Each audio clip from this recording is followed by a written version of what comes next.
check with Griffin and David. Blank check with Griffin and David. Don't know what to say or to expect. All you need to know is that the name of the show is Blank Check.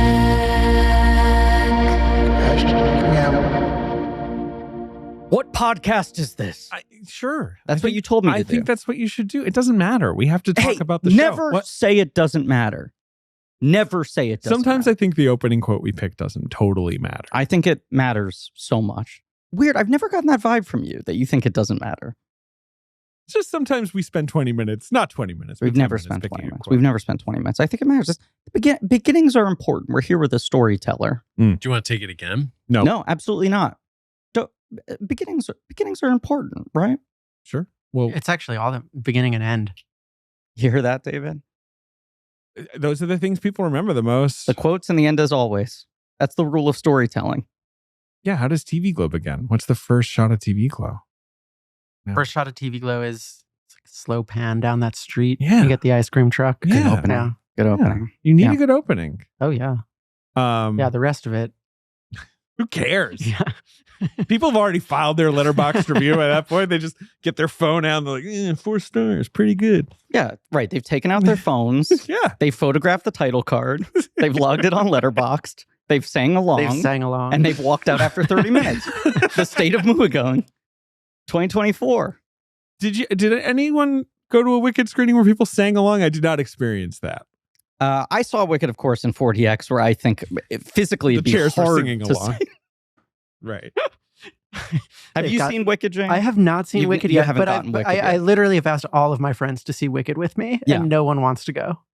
So I'm going to see Wicked alone. I think the people won't stop singing during Wicked shit is a little bit of like, there are murders happening every 2 steps in New York City story. You know? Go ahead. I think there's an overstatement of how sure. much There's this some is like an incidents. epidemic. Right. There's also like movies where you want the Absolutely. audience to be shouting at You the want movie. rowdiness. Yeah. Absolutely. Yeah.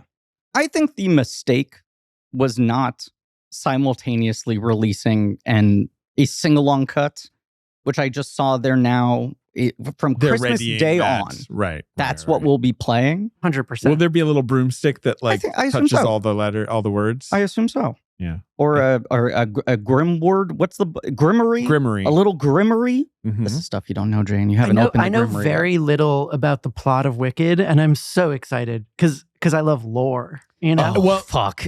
Oh, Then you will like you're it. gonna Because like it. Wicked, the book especially, but the musical too, is basically like, I feel like there's more opportunity to plumb this lore, guys, and make up our own lore and kind of put it on top. You want shit explained? and I am also a big fan of Return to Oz. I Yeah. assume you guys have seen Oh, of Return course. to Oz. Love Return Yes. to Oz. I think Yeah. a movie we'd love to cover somehow. Sole Oz directing series. credit. Sole directing credit, but obviously we could Oz do an Oz series on our Patreon. which we pitched before, previously would have included Oz the Great and Powerful, which now we've covered through Raimi, but we could include Wicked in Oh, this that's now. right. That's Sam Raimi, huh? Yeah, unfortunately. Have you seen Oz the Great and Powerful? No, I can't say I have. How's the lore? The lore's bad. The lore is awful and unfortunate because it should be all lore. That's part of the huge because failure. that's of that movie. another attempt to be like, let's explain why the Wicked Witch is the way she is. Right. Coming from a completely different direction. Mhm. Her tears hurt her face because she's allergic to water. I mean, just like Bruce Willis in Glass. Exactly like Bruce Willis in Does Glass. Glass ever address that Bruce Willis could hurt himself by crying? Does that come up? No, and he's an emotional guy, David Dunn. Yeah. I feel like you never see him sob, but he's often kind of like right there. On But he can drink water, right? Well, This is a good question. they call out in the movie, you drink it too fast, you choke. Oh, Oh my God. which is true. I mean, of anybody, I guess. I mean, how fast are we talking? Like a fire hose? Like, what do you Well, mean? no. Like, I think with him, we have to remember, spoilers, this man died in a puddle. I think he could drink water pretty slowly and it'd still make him choke. what's our podcast? This is Blank Check with Griffin and David. I'm Griffin. I'm David. It's a podcast about filmographies, directors who have massive success early on in their careers and are given a series of blank checks to make whatever crazy passion projects they want. Sometimes those checks clear and sometimes they bounce. Baby, Mhm. We are concluding. Yep. Resolving. We're answering all questions Sure. No mysteries unsolved at the end of this miniseries about the films and TV of David Lynch called Twin Pods Firecast with me. Of course. Today we are covering the last 5 episodes of Twin Peaks The Return. Sometimes called Twin Peaks, a limited series. Never Twin Peaks called season 3. Well, no, this is the thing. It's No. never called that. Okay. And I saw people on the Reddit asking why. And even like they announced they're doing a reissue of the Blu-ray and the wording on the box is very weird. People were like, why is it like this? Almost definitely contractual things about making it exist as its own piece of television rather than a direct continuation of the first 2 seasons. An ABC show, sure. In a way that probably has to do with not carrying over certain people. I don't know. Someone was calling out a lot of these, like the Gilmore Girls Netflix season. Mhm. These things, A Year in the Life. these many years later, produced for a different platform or network revivals that have a different subtitle. Right. They get to be like, this is its own show. This is a show that is Right. using the intellectual property, but It's this a is brand new television show. correct. Yeah, which is, and we decide who Which gets in- carried along. In this case, kind of works. Yeah. I mean, this is the case of like, yeah, it's Twin Peaks season 3, but unlike seasons 1 and 2, there's boobs, which is the only difference. I'd say really. that's. I'm trying to think. Butts. You do see butts, so maybe those are the 2 differences. It would just be funny if Lynch gave me, he was like, there's tits. We get to have tits in Showtime. I was watching these episodes with friends and my roommate who had never seen Twin Peaks, but actually that day had been like, I think I might start watching Twin Peaks. Oh, wow. She came in and sat down and watched 17 and 18 with us. And she was like, is this what the old one is like? And what did you say? We were like, no, not really at all. Like the old one's like cozy. Let's say our guest today, very excited and talking about things our listeners ask about online. It wasn't even a like suggestion demand thing. I've started to see people be like, man, it'd be cool if they got Jane Schoenbrun to do a Twin Peaks episode. Would be cool. Would be cool. And guess Yeah. what? We fucking did Right it. right under the wire. It's happening right under the wire. Incredible filmmaker. I think a filmmaker you and I are constantly very excited by and talk about as like, Of course. yeah, Yes. I'm a huge fan. yes. I think Jane knows. A very early booster. Whatever. No, but I feel like you were talking up. No, I feel on the spot. I They're like your movies very like, much. hey, Jane, here's your blank check. And I'm like, it actually says $50 on this check. You've written a number here. Yeah. Jane Schoenbrun, filmmaker of I Saw the TV Glow, one of my favorite movies of the year. We're all going to the World's Fair. And Twin Peaks, The Return mega fan. Is that fair to say? I often describe Twin Peaks: The Return as the highlight of my adult life pre-transition. I think when we last spoke, we definitely discussed The Return briefly. I know it's on your Sight and Sound top 10 as well, right? I think so. Yeah. Pretty sure. Let me find it. So, I knew you were a fan. I'm trying to be in discourse, Yes. It's not my 10 favorite No, I films on know. my Sight and Sound, but No. you're trying to say like, hey, you guys, check this out. You had a really cool Is it- Speed Racer, Is for it example. TV Cool. or is it movie? Well, it's a provocative conversation. Okay, well, give me the full 10. Oh, sure. Meshes of the Afternoon, which rocks. If people have never seen that, is it TV? Is it short film or is it feature film? Who cares? A lot of these are movies that I want to be released officially on Blu-ray. See, this is so I smart. can There you own go. them. This is a chess move. This was Yeah. a chess move. Okay, Where, I like where that. is the Friend's 100%. House? A Kiarostami movie that I love. The Quince Tree Sun, I've never seen. There you The go, because Victor it's Erice. not really available. Is it here. Erice or Erice? I think it's a Riche. Yes, Erice movie. Heinz. How do you pronounce it? Hyenas. Hyenas, The animal. Yeah. Totally fucked up. The Mhm. Gregor Rocky movie. Which Welcome. at the time was not really available. Oh, and now Now it it is, is. released by Criterion. Yeah. Welcome to the Terror Drone, which I've never seen. Check it out. You would love to check that out. Early Saffron Burrows. What happened to Saffron Burrows? Great question. Great. Okay. Well, you guys figure it out. Let's pin that for later. A movie I am going to assume. Oh, August in the Water. I do not know that movie. That one you guys have to see. It's Ugh. this like very quiet Japanese, Japanese coming of age sci-fi movie Holy shit. with From like when? with the greatest like weird synth soundtrack from the 90s. Oh, and it's on YouTube.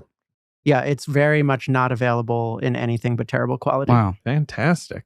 And then Speed Racer, which we've covered on this show, one of my favorite movies. Uncle Boon Me, a wonderful movie. How could you not? Come on. And then Twin Peaks: The Return. Wow. Heard of it? Yeah, we've been covering it on this show. I'm scrubbing through the last episode because there was something as I was finishing the series where I was like, that would be a good opening quote. And I like drafted it in my head and I forgot it. What was it? I don't know. We're going to find out, or we won't. It'll be unresolved, like Fine. certain plot threads at the end of Twin Peaks: The Return. So, Jane, David Lynch, what is your relationship with this filmmaker beyond Twin Peaks: The Return, just in general? Oh, Like, I let me see. I mean, Twin Peaks, I think, kicked it off. I remember my parents would always talk about Blue Velvet as like the worst kind of movie you could see. Okay. Not in a like don't watch it, but just in a like, like Texas Chainsaw Massacre. is right, the bad, most but upsetting thing. Blue Velvet is, is another level. Like, so I think it held from the earliest moment. It held sort of a mystique. Which, let's just say, I'm sure we said this to some degree in the episode. That movie is upsetting and intense. It is wild to read the statements from the time it came out when people were just like, this is a new low. Yeah. This never should have happened. This should be illegal. There should be cops standing by the fucking ticket booth. And you watch it now and you're like, I don't know if just like our culture's degraded so much, but I find like most episodes of SVU more upsetting than Blue Velvet. Or maybe in content more upsetting, but maybe not like, Emotionally, psychologically, yeah. right, But yes, Lynch will cut deeper. That's a great snapshot of that, of like your parents who probably saw it in theaters at the time and were just like, I can't believe that happened. This will ruin people. So that sort of loomed in the video store. Mhm. And then I started watching Twin Peaks in early middle school. It had already aired, VHS, but right. on VHS. And Mhm. also I remember very clearly going to the Museum of Television Mm-hmm. in California, in LA. Yeah. Where pre-TiVo, pre-DVD really, you could sit at a console and they had an archive and you could request episodes and you got I don't know 2 how much hours. We've ever talked about the Museum of Television and Radio, which is now the Paley Center, That's Right. right. but was so big in my childhood as well Yeah. as like this compulsive, They had obsessive. like everything, It right? lo- Like, yeah, it yes. was like I remember thinking for like months about what TV shows Yes. I would spend my write 2 hours on. lists. Was there a time limit? Right, like it's You like had 2 hours. in the booth. Yeah. Okay. But it they was- would give you whatever you wanted. You'd go to like an ancient PC that looked like the War Games computer Yeah. that had this like terrible interface, and you'd search through their archives, and it was like, oh, now I can finally catch like the 3 episodes of Freaks and Geeks I missed when they aired literally. before the DVD Yeah. came out, or like pull up like any random Johnny Carson. Right, anyone. Like I Yes. want Johnny Carson from 1983, January 2nd. Right. Or whatever. Yeah. But like Get a Life, I feel like I had to watch through multiple visits to the Museum of Television and Radio. See, I grew up on the East Coast, so this was it was like family vacation. Yeah. And just like, leave me here, please. Yes. But I remember watching Twin Peaks there. I bought a Twin Peaks Fire Walk With Me t-shirt in 6th grade from Generation Records and, Wow. on Thompson. Yeah, great record What was store. on the shirt? And I got bullied for it. It kind of had like Because they were like, oh, come on, that movie was booed at Cannes. What are you doing? yeah, exactly. We expected some resolution. That's what the bully Rob said. I think just for being idiosyncratic, Sure, you know. sure. How dare What you. was on the shirt? It kind of had like Japanese bootleg tour poster energy. That's cool. I remember. I think Cooper was on there. Yeah, it kind of had like a confused vibe to it. Yeah, yeah. And then the other childhood David Lynch thing for me was my friend Ari's parents took me and him when we were 12 to see Mulholland Drive in theaters. Oh, wow. And I remember like there's this specific vibe, and sometimes I'll rewatch these movies now and be like, oh, like I remember watching that movie just kind of being like, there's something that I'm not understanding, and it makes me like feel bad. Mm. And when I go back and watch it, I'm always like, oh, it was sex. That you, sure. It's like there's something here that's just like not really like I don't understand Yes. why. I mean, not to like just blow you up, but I think part of what has like I saw the TV Glow, I think is like a masterpiece and has really stuck with me all year. And I think part of what reverberates so strongly, and I know David had a similar reaction to it, But it's like, we're both people who also grew up like obsessively with our sense of self tied to this stuff that we watched obsessively, needed to read into, speculate on, socialize around. And that feeling of like, why does stuff stick with you? What is it saying in you that sometimes takes like years to resolve? And without spoiling it for people who haven't seen it, there is a moment at the end of your film where the main character, the Justice Smith character, rewatches this thing that was so big in their childhood that I was like blown away by, where I just went like, this is such like an intense, I think fairly universal phenomenon in some form or another that I had never seen really acknowledged, let alone captured and depicted. But it's interesting to me that Twin Peaks was something that you watched in that sort of age. Yeah. Yeah. Oh, yeah. And then over and over again, and really did have like recurring dreams about it coming back. Yeah. And I remember like when the day they announced the reboot, being just like, I was like 24, 25 probably, and working at this nonprofit. And I remember just like falling to my knees, you know? Was it full triumph, or was there any part of you that it was concerned? full Okay. triumph. You had full... Because it had been... Inland Empire came out when I was in college, Mhm. you know, and by around then, I sort of like found David Lynch as an adult, and Right. just like when I rewatched Mulholland Drive for the first time as an adult, I like rewatched it 4 more times in Yeah. like a weekend. Oh yeah, I watched best movie ever made. Lost Highway. I had this like incredible viewing of after my 30th birthday party, like 2 a.m. And I was like, I want to watch Lost Highway right now. So you just tossed it on. That is a good time to watch. Turn out Lost all the Highway. lights. Yes. I think this is what I was trying to tee up, is that like in the fictional show with And I Saw the TV Glow, I feel like there are some clear kind of like influences, you know, and I feel like people have talked about like, oh, it has elements of like Are You Afraid of the Dark and the Goosebumps TV show, but maybe some of like the fan culture around something like Buffy and things like that. And the font of Buffy. Come on. Yes. Let's acknowledge. And the actors. of Right. Buffy. Yeah. There's this soup of stuff and stuff that has its own integrity, but stuff that like if you catch it at the right age and it activates something in your brain, lives in a very large way. But if you were to revisit as an adult, perhaps some of it plays differently, you know? Yeah, but we all like long for it. We long Totally. And I guess this is the thesis of the movie, right? Is that like we long for the way it felt. We don't actually long for it. Yes, which I think is like one of the very profound things you get at in the film. But and I'm someone who's obsessively, regularly rewatching things that like stuck in my craw as a child to be like, what was it? What was the thing? Why did this like stick with me? And it's always an interesting thing to watch it through different prisms, especially if you're like resigned to not getting the same feeling out of it and you're almost watching it like as an archaeological expedition, Sure. you know, to sort of dig through yourself. But this is that rare kind of thing of like, you can watch this at a young age, it can impact you in that way, and then you can revisit as an adult and be like, oh my God, it's better than I thought it was. I understand it more now. I'm more invested in it. And it feels to me like one of, if not the like fundamental sort of starting point for the return is like engaging with this idea. Yes. Right? It's like it's not season 3. It's David Lynch in conversation with like the memory of his filmography and of Twin Peaks. Yeah. We were talking right before recording about like sequels that seem to hate the audience, or at least seem to be in conflict with what people are expecting it Of will them. be. Yes. Right. Based on love of the first thing, the previous thing, whatever. Right. And this isn't quite that, but there is that sense of like, he's not doing the thing, right? Like even when you get like a stretch, like within these episodes, the sort of like resolution of Big We'll Ed, talk about it. Sure. Yeah. right? Yeah, Where sure. it's like, this is the kind of thing that a I'm moment that feels a little more like, okay, long-time fans of Twin Peaks. You Like get we like will 10 minutes. Then he cuts to a gas station That's the- flickering right. for like 15 You minutes. get like 10 minutes that feel like probably what a lot of Twin Peaks fans wanted to I've see. been waiting 30 years to know if Big Ed is going to figure it out with, Peggy Lipton. Right. Norma? Norma. Yeah. Sorry. Yes. And those moments in this show are few and far between. Correct. And I which is feel fine. like basically from the beginning of the show, he's teaching you this is not going to be that. And yet, I'd never watched it before.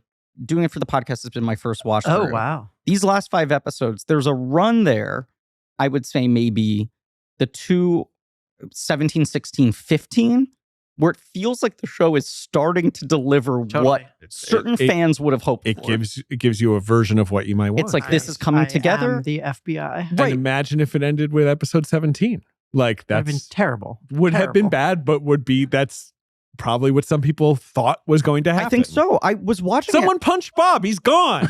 right. And Cooper's like, big thumbs up, and everyone gets together. And it's like, yay! It's fascinating because it does feel like he's doing it, and he's doing it well. The fireman's plan worked.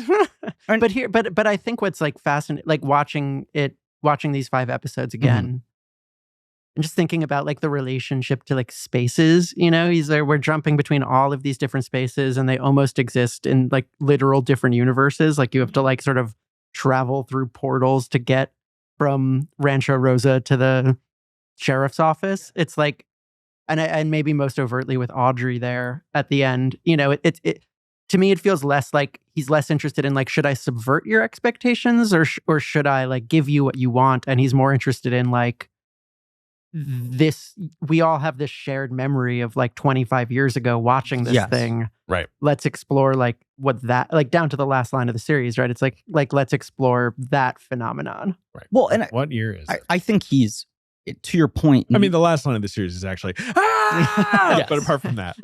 I think to your point, he is not strategically gaming out like, what should I give them and what should I withhold? I think the show is just driven by, what do I feel like doing, right? Probably. At the same time, Dougie is hard to like throw in there without like kind of a little bit of a troll energy. Totally. Yes. No, you're right. But it's like, I do get a sense of just like, he kind of wants to see Big Ed and Norma get together unencumbered. Right. He's putting that in there not out of some sense of like, I owe them this. I owe it to the actors or to the audience. There are other things that it just feels like he just doesn't really care about. When you hear these stories about certain cast members, Joan Chen in particular, who's like, I really wanted to come back and he just told me he couldn't find a way to fit me into the story. And I'm like, he fit anything into the story that he wanted to. I don't Come on, David. There were doorknobs in almost every scene. Just have me wave. Just have her wave in one of them. But whether that was, based on past relationships, whatever, it's like, he's putting in what he wants to put in. Well, and isn't there some story about Audrey Horne, the actor, Sherilyn Fenn, like asking for her shit to be rewritten, and he rewrote it as like that whole plot line that ended up in there? I didn't know that. That makes a lot of sense. Because I will say that remains the element of this season of television that I am most perplexed by. Oh, I love it. And I was looking for some sort of explanation as to how we got there. And even the like Audrey dancing, to her theme. Yes. Felt like, okay, now we're getting somewhere where I'm going to understand why he's using her in this show in this way. Here's this like weird emotional her like literally dancing with her own legacy as a character on the show. And then she's just fucking gone. That's her resolution. Well, she snaps into herself, and then we see her in a pseudo white void with like the same. That's true. And that shot is framed, I think, very similarly to a famous shot from Sunset Boulevard. One of Lynch's most like enduring inspirations is Sunset Boulevard. But also that guy, I love Audrey's husband. What's his name? Oh, incredible. God, he drives me crazy. Who has now passed away. He had Clark Middleton? Yeah, that's right. Charlie's the character name. Yes. I'm taking off my coat, Audrey. All right, Audrey. I love the Audrey plotline so much. I'm experiencing. So my whole experience of The Return is so rooted, right, in just like week to week, cracking my knuckles, sitting down, like what's it going to be, and experiencing things like that, where I've already been thrown for so many loops, and then 2/3 of the way in, he's like, "Let's check in with Audrey," and you're like, "Oh, Audrey, sure." And it's just like they're arguing about characters we never meet. They say so many names where you're like, "Am I supposed to know who that is?" They spend like 3... His cadence is so magnificent. Like wherever he was found. But also it feels like they spend 3 episodes maybe sustained, like frozen in time, right? Yes. Where we keep cutting back to them in the same conversation being like, I swear I'm going to walk out this door. Oh, it's very Beckettian. Yes. And you're like, other things like days are progressing outside there of is this plot in this show. There is actual We come back to movement. them and they're stuck here being like, don't pick up that phone. But yes, I mean, right. The question, I think what you're saying is correct, that there was another Audrey plot initially intended. and the Sherilyn Fenn objected. But no one knows what the original plot was, right? I think that's never really been figured out. But this makes sense as Lynch going like, well, okay, I can think of something else. And like this, how contained it is makes sense. Is sort of like, well, if I'm going to rewrite it, I'll give you this little sort of play like and that she you do. does not interact. No, with, she's But in an the institution. names that she is saying in this long, extended, sort of meaningless conversation about people that we don't actually know. Yes. Those names are also used by a lot of the people at the Roadhouse.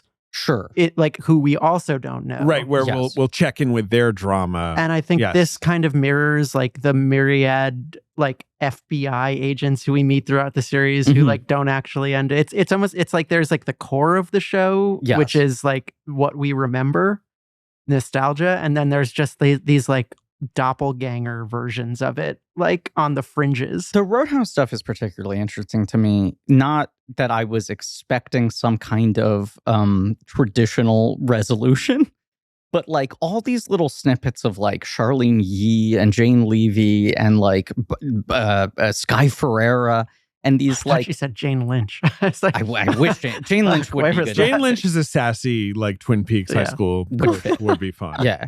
But these like very upsetting sort of like fragments, devoid of context, of just like people in very odd situations that are never revisited.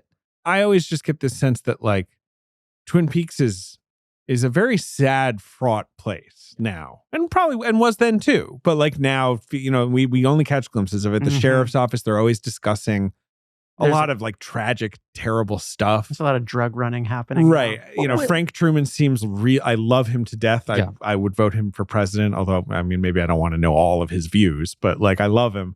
But he seems very like weary and beaten down and kind of like, you know. In a way that is, to some degree, like reflection of what has happened to a lot of small towns in America. Sure, yes. You know, a thing that I think Lynch has like a lot of fondness for and has had to watch sort of like erode culturally over decades. People are under a lot of stress these days. Is that what? People are under a lot of stress, Bradley. It's my favorite line in the series. It's delivered so beautifully. The fact that they are around for the finale, like, it's just one of the many, many, many decisions that Lynch and Mark Frost obviously made where I'm like, there's no reason for them to tag along, but it's so great that they're there. So, okay, but Twin Peaks: The Return is announced, and then you watch it. How did you feel at the time, You were watching it week by week? Jane? I was on set. I was producing a movie called Chained for Life Oh, Great yeah. movie. Yeah. in wonderful film. Aaron in Schimberg, Aaron's movie in what is this? What is the capital of Pennsylvania? Harrisburg. We were in Harrisburg, Pennsylvania, where beers were $2 Hell yeah, and karaoke was abundant. that I wouldn't have predicted. And my friend Dan Carbone, who also shot We're All Going to the World's Fair and is a wonderful filmmaker, he had made this movie called Hide Your Smiling Faces. We were both Twin Peaks heads. This was a very important thing. We were staying at like a Comfort Inn off the highway. And Did they have Showtime? they did not have Showtime. And Sounds like an uncomforted. but we would eat dinner every night at this Discomfort, maybe. and I was like literally calling local movie theaters, being like, "Will you do a screening for us?" Oh, wow. Of the first two Yeah. episodes when they are. And no one said yes. And there's this Indian place that we hosted a lot of crew dinners at, and I like talked to the woman who ran it. Yeah, we were like Showtime. putting her kid through fucking college, you know, Yeah. and she bought Showtime so that we could Wow. watch it. And you were like, if we come here on Sunday nights, you'll let us control the TV. But like for whatever, and maybe she was just lying to me. The cable package like didn't kick in until the next month, so that didn't work either. Okay. And so we like sat in a hotel room, and this was like a while ago, and so like cell phone data plans were not commonly unlimited, and Yeah. so we all had these like limited cell phone plans, and we Right. like literally mobile hotspotted You like chained your Yeah. various to cell phone like plans. we all bled like we drained our cell phone plans and somebody like hooked it up to the hotel TV somehow, and Wow. this was how we watched it, and everyone was just like, huh.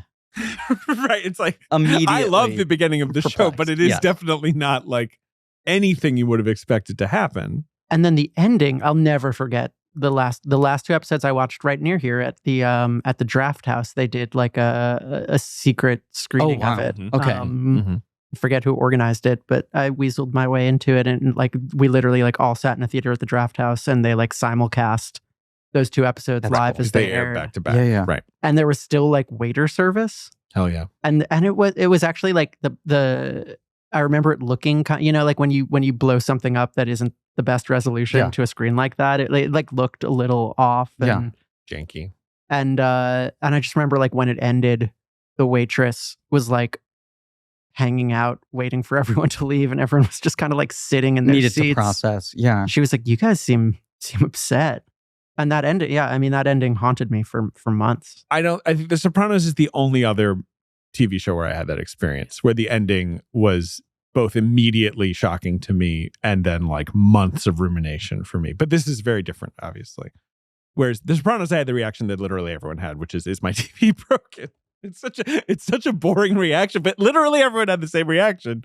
Whereas this, I was rattled. Yeah, like very, very rattled. Truly rattled. Yeah, and not unhappy because I had no expectations of this show. I wasn't watching it being like, fucking Cooper had better marry Audrey, or I have no idea what I would be wanting from the end of this show. But the absolute ending freaks me out to this day, and I think it's amazing, and I think lots of things about it. But the shots of the forest at night with Laura's just screaming over it, that is the thing that freaked me out the most, watching at home in my dark room with no one else, because my wife was like, every time she would check in with it, she would just be like, what the fuck is this? And I'd be like, well, it's Twin Peaks, but it's also very different. And she'd be like, okay, I'm going. They retitled it. Technically can't be season 3 because they don't want the CBS executives. Experience as a teenager where maybe your parents check in with something you really ABC love executives, at a moment that it's quite unwatchable, and they're like, ugh. And you're like, no, just come back. I'm going to explain the X-Files to you in a way that makes sense. That would be my wife would like check in, and it would be the guy in the prison with the giant hole in his face going, and just be like, this cannot be considered watchable television. And I'm like, no, it's really, really good. See, what's interesting to me as someone who had not watched any of Twin Peaks, but has so many friends who are so obsessive and is way too online, the amount of stuff I got through cultural osmosis before finally watching all of this show, and the things where I was like, yeah, this I'd gotten, and the amount of stuff that I felt like wasn't represented to me, that was surprising. And I think part of going into The Return was just knowing like, well, this whole thing's legacy is that like it upended all expectations and it sort of rewrites the rules of television.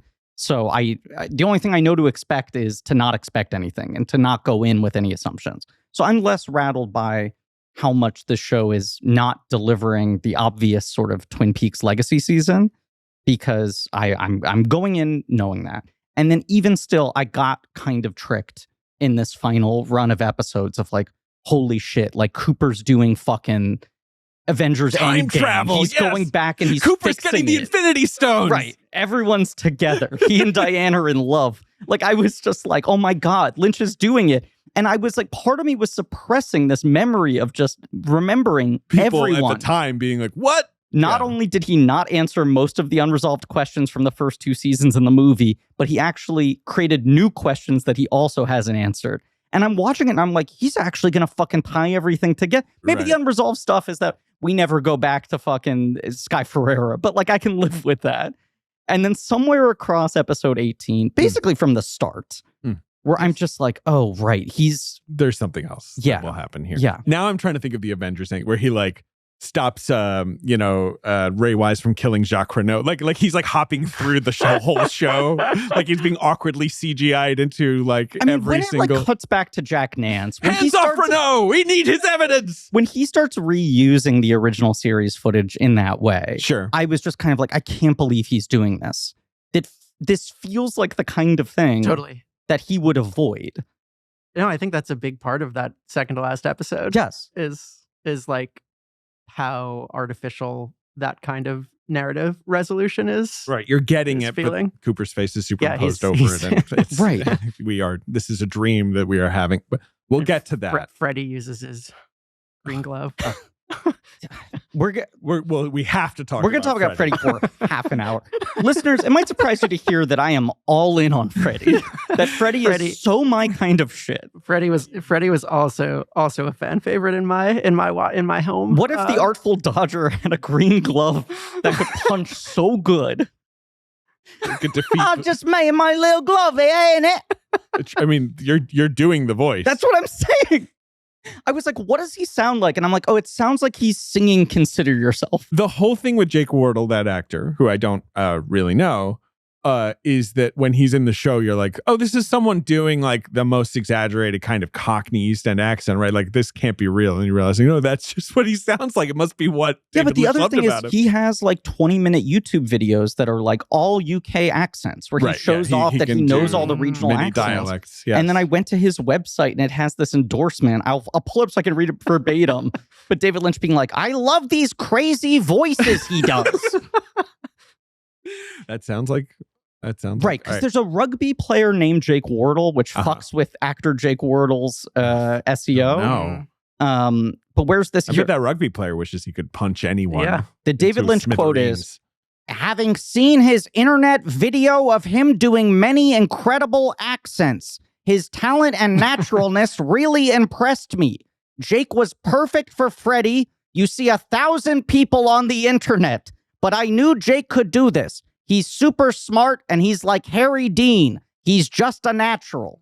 Hey, sure. Highest praise imaginable. He's just like Harry Dean. He's just like Harry See Dean. 1,000 people on the internet. I'm like, is David Lynch watching 100%. Surfing the information superhighway. Sean Baker's on TikTok looking for like hot new sex workers for his next movie, and David Lynch is on there searching like Just hilarious 1,000 Cockney impressions in 1 minute, guys. Yeah. Hopefully this is not a betrayal of trusted information, but someone who shit. knows someone who works with David Lynch told me recently, like, I was like, have you heard anything about his health and everything? And they're like, they said, he's like bummed that he feels like he has to stay at home, but he's like fairly happy and he just watches body cam footage on YouTube all day. And I was like, that's the least surprising thing I've ever heard. And he was like, when people come over, he's like, you won't believe this video I saw. We should all be so lucky. Yes. You know? I mean, he can do whatever he wants, obviously. Also, he should make a fucking body cam movie. Well, it's also like, I think part of the gravitas of Twin Peaks beyond The Return, beyond like, oh, I have 25 years of sort of like subconscious emotional attachment to this as an idea. Also like, oh, this is like probably the filmmaker of my life. And this maybe is the last thing he's ever going to do. And he probably understood that while he was making it. But then it's lovely to remember that, like, after this, he made a Netflix short film where he talks to a monkey for 20 minutes. Where he, like, gives a monkey the business. Like a third degree. I actually think the monkey is giving him the business. You're right. They're kind of, you know what? They're kind of antagonizing They're going each other. tete-a-tete. Yes. It's a real. And he's done like hasn't he done a bunch of little short films on the internet that I've never watched? About like bugs and bees and stuff. Like he did a bunch of weather reports. Obviously, Yes. he and does he those. did. Didn't he do a music video? I Yeah, didn't watch some of it, the music actually. videos we watched, I feel like were post-return. Right. Possibly. Yeah, the bug stuff I'm remembering. It's on YouTube. You can watch it. It's Yeah. just like him standing by a tree where there's like a bug and he's like talking about He's what just the bug narrating is it. doing. Yeah. Just did that recent album with Christabel. Yeah, that's right. Yes. So I'm going to take us through these episodes a little bit. So part 14, if you guys can cast your memory back Mhm. all the way there, Sure. is the I had a Monica Bellucci dream episode. Oh, my God. But David, go ahead. that was the quote I wanted to use. Mm. You just reminded me. There you go. It was I mean, when that I was makes a watching lot that of episode. sense. It was longer ago, so I was like, why can't I pull this? It wasn't a last episode thing. But I had another podcast about Monica Bellucci. That is the funniest line in the entirety of Twin Peaks. Sure. Mostly because it's delivered by him. It becomes funnier when you cut Well, and to the also dream the and you're like, reaction- oh, he got Belushi. Right. But also that the reaction from the other agents is Monica Bellucci. That's the thing. It feels That like Gordon is so horny and they're all so annoyed with Gordon for being horny, like as part of his crime right, a process. thread across right? the show. Like- But I'm like, that is somehow, in a certain way, it feels like the most vulnerable thing David Lynch has put in any of his work. The admission that it's like another dream about a booksome star of European cinema.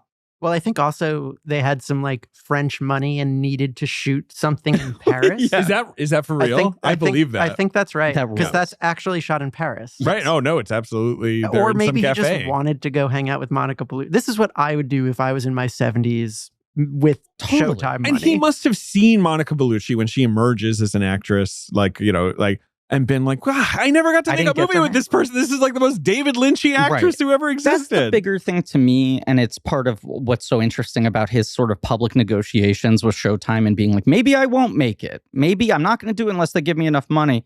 Is even if he didn't know this would be his last major project, I think he knew this is the last time the industry is going to let me do something on this scale. Like, if not for health and aging, it's like I basically have the Twin Peaks chip I can play one time Oh, yeah. to get this level of creative freedom and this No, many that's- hours. That's basically all that's going on here, I think. Right. And the Monica Bellucci thing is it's so funny to me, his choice in a series where we have so many hyper famous people show up as like surprise new characters to introduce her as herself in a dream. Because this is the episode, I guess, where this is the episode where Andy gets summoned to the fireman's house, right? Is that, Yes. to the zone, the other world. Mhm. Right? And Yeah. discovers the woman in the woods. the Yeah. woman, Nido, the woman, the eyeless woman in the woods. Mhm. Right? That's the main stuff that happens. But I get what else? Well, this is also the episode that introduces Freddie. My Freddie's lore, Freddie's Yes. backstory, Freddie's long monologue It's also where about his magic glove. Go ahead. Sarah Palmer, right at the end of the episode, It reveals that takes her she head off. has a face behind her face and kills someone at a bar. She de-chins a man. That scene rocks so fucking hard. Yeah, I think this whole episode's incredible. It This is like is. top to bottom exceptional shit. Yes. That's my very astute criticism. that it's exceptional. My intellectual analysis is this top to bottom really good Is shit.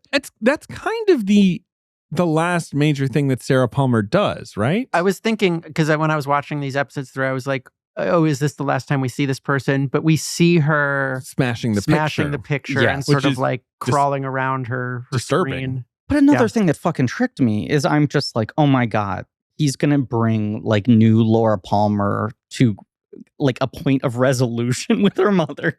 And then the ultimate rug pull of just like, I'm never giving you that. Yeah. Sort of the, yeah. Yeah. What's your take on Sarah Palmer in Twin Peaks: The Return? So, Anyone, open question, but I was asking Jane. Very kind of you. thank you, David. I remember this like nerd message board conversation while it was airing after episode 8, right? Where it's like, she's the girl. is Right. that girl Sarah Palmer? And even if it's not, I feel like it's an association that is invited And I think timeline wise, right? Like Mark Frost has sort of nodded to like, yeah, that's what we're going for. Right? and just Yeah. this like if the show is this like post-nuclear origin story of like American innocence or something, like that bug crawling into her mouth is like equivalent to the rot of her Mhm. life that she builds herself and her ceiling fan, etc. And so like the like out of nowhere, never really extrapolated on, relatively late in the game reveal that she's like a monster now. Has evil superpower. And the thing we see in her face beyond being like incredible David Lynch CGI, I love his CGI because it looks terrible.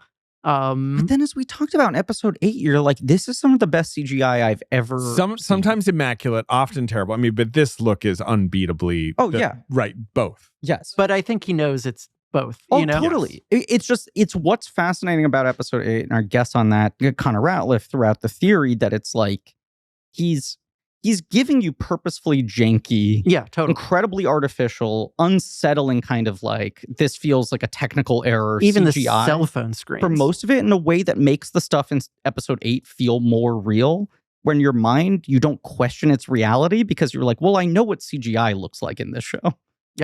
I think like emotionally, just like Sarah Palmer as like demon, it like tracks emotionally, right? I think it's like an interesting interesting space to leave that character in. Especially, right, if you're going to do a thing that's like, okay, what's everyone doing almost 30 years later? Yeah. And Sarah like, Palmer's still alive? Yeah, she would be this like festering demon. I remember being like very No offense. excited to see what like Ray Wise was going to do Sure. in Twin Peaks: The Return before it aired, you know, because Leland is just like such a figure Absolutely.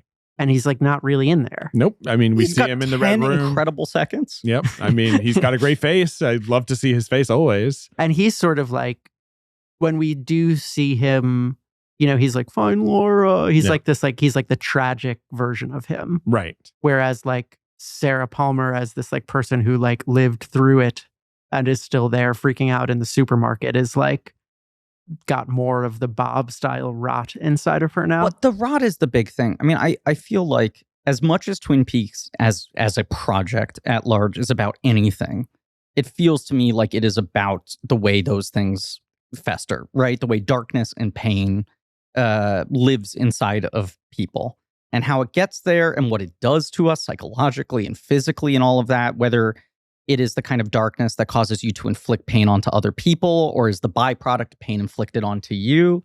And there is this, I feel like, how would I put this? Situations like the Palmer family, right? In real life, when these stories blow up in the news and there are these horrible tragedies, you know, these terrors happening within Unspoken families. abuse within the home. Right. I feel like so often the line of questioning goes straight to like, what? And the wife was just there? She was in the house? This was going on for years? How did she not notice? This was happening under her nose? How did she not stop it? There's sort of this, there almost becomes, I don't want to say a shifting of blame, but this like extension of culpability to like, how is this possible? The mother failed her, you know, like the father was the one inflicting the damage, but the mother is the one who in a certain way is harder to get your head around. And I don't think that Sarah Palmer is like unsympathetically portrayed in the original series, but in the plottiness of the original series, it's a lot easier to just be like, so this is a woman who just like gets sort of hopped out of her mind and then imagines a horse and then stuff happens and she's oblivious to it. And there's something about settling in the reality of, as you said, like, who would this woman be 30 years later? She would be a fucking mess. Like, once things came to the surface and she was no longer able to deny what had happened and just had to live with that for decades and outlived the rest of her family, she would just be like not a functional person in one way or another. Yeah. But there is also, because I feel like even between Twin Peaks and Fire Walk with Me, there's like a reassessment of like the maybe not like a rewriting, but like there's it feels like Lynch is pulling back some of the like genre metaphor, you know. I think we see, right? Don't we kind of like see her aware of it in Fire Walk with Me? Like Leland is basically drugging her and she's like willingly taking the drugs. And I think there's like an implication that she knows what's going on in the home. I think he's sort of trying to reckon with both sides of it realistically. Yeah. Right. And then there is the expressionistic side of it of her turning into a monster who can rip people's chins off. But it is like there is a degree of complicity that eats at her. And there's a degree of like genuine victimization that eats at her. And both of these things have created someone who is just like incapable of existing with other people or existing with like a framed photo in her house. Like it is all just this sort of like negative energy festering inside of her that's looking for any release. What do you make of her smashing up the picture in the later episode in part 17?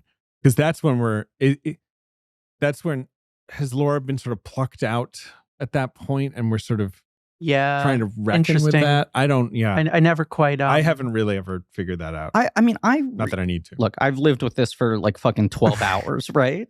But my read on it in the moment is it's like her attacking the representation of like her life collapsing. Laura's prom picture. Yeah.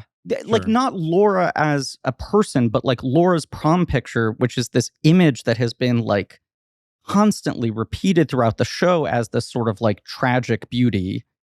It is a perfect snapshot of that moment.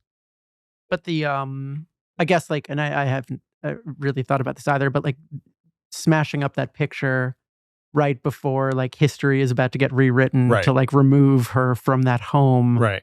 with I think there is like an implication, right? Because when she takes off her mask, the thing we see inside of her head is the monster from that like machine in New York City at the beginning of the Yes. series that comes through, Right. The sort of which is like a Judy adjacent thing. Jowdy Yeah. Judy Mhm. thing. It's like the jokey like sort of Avengers-y idea of like, oh yeah, we had Bob meet Judy.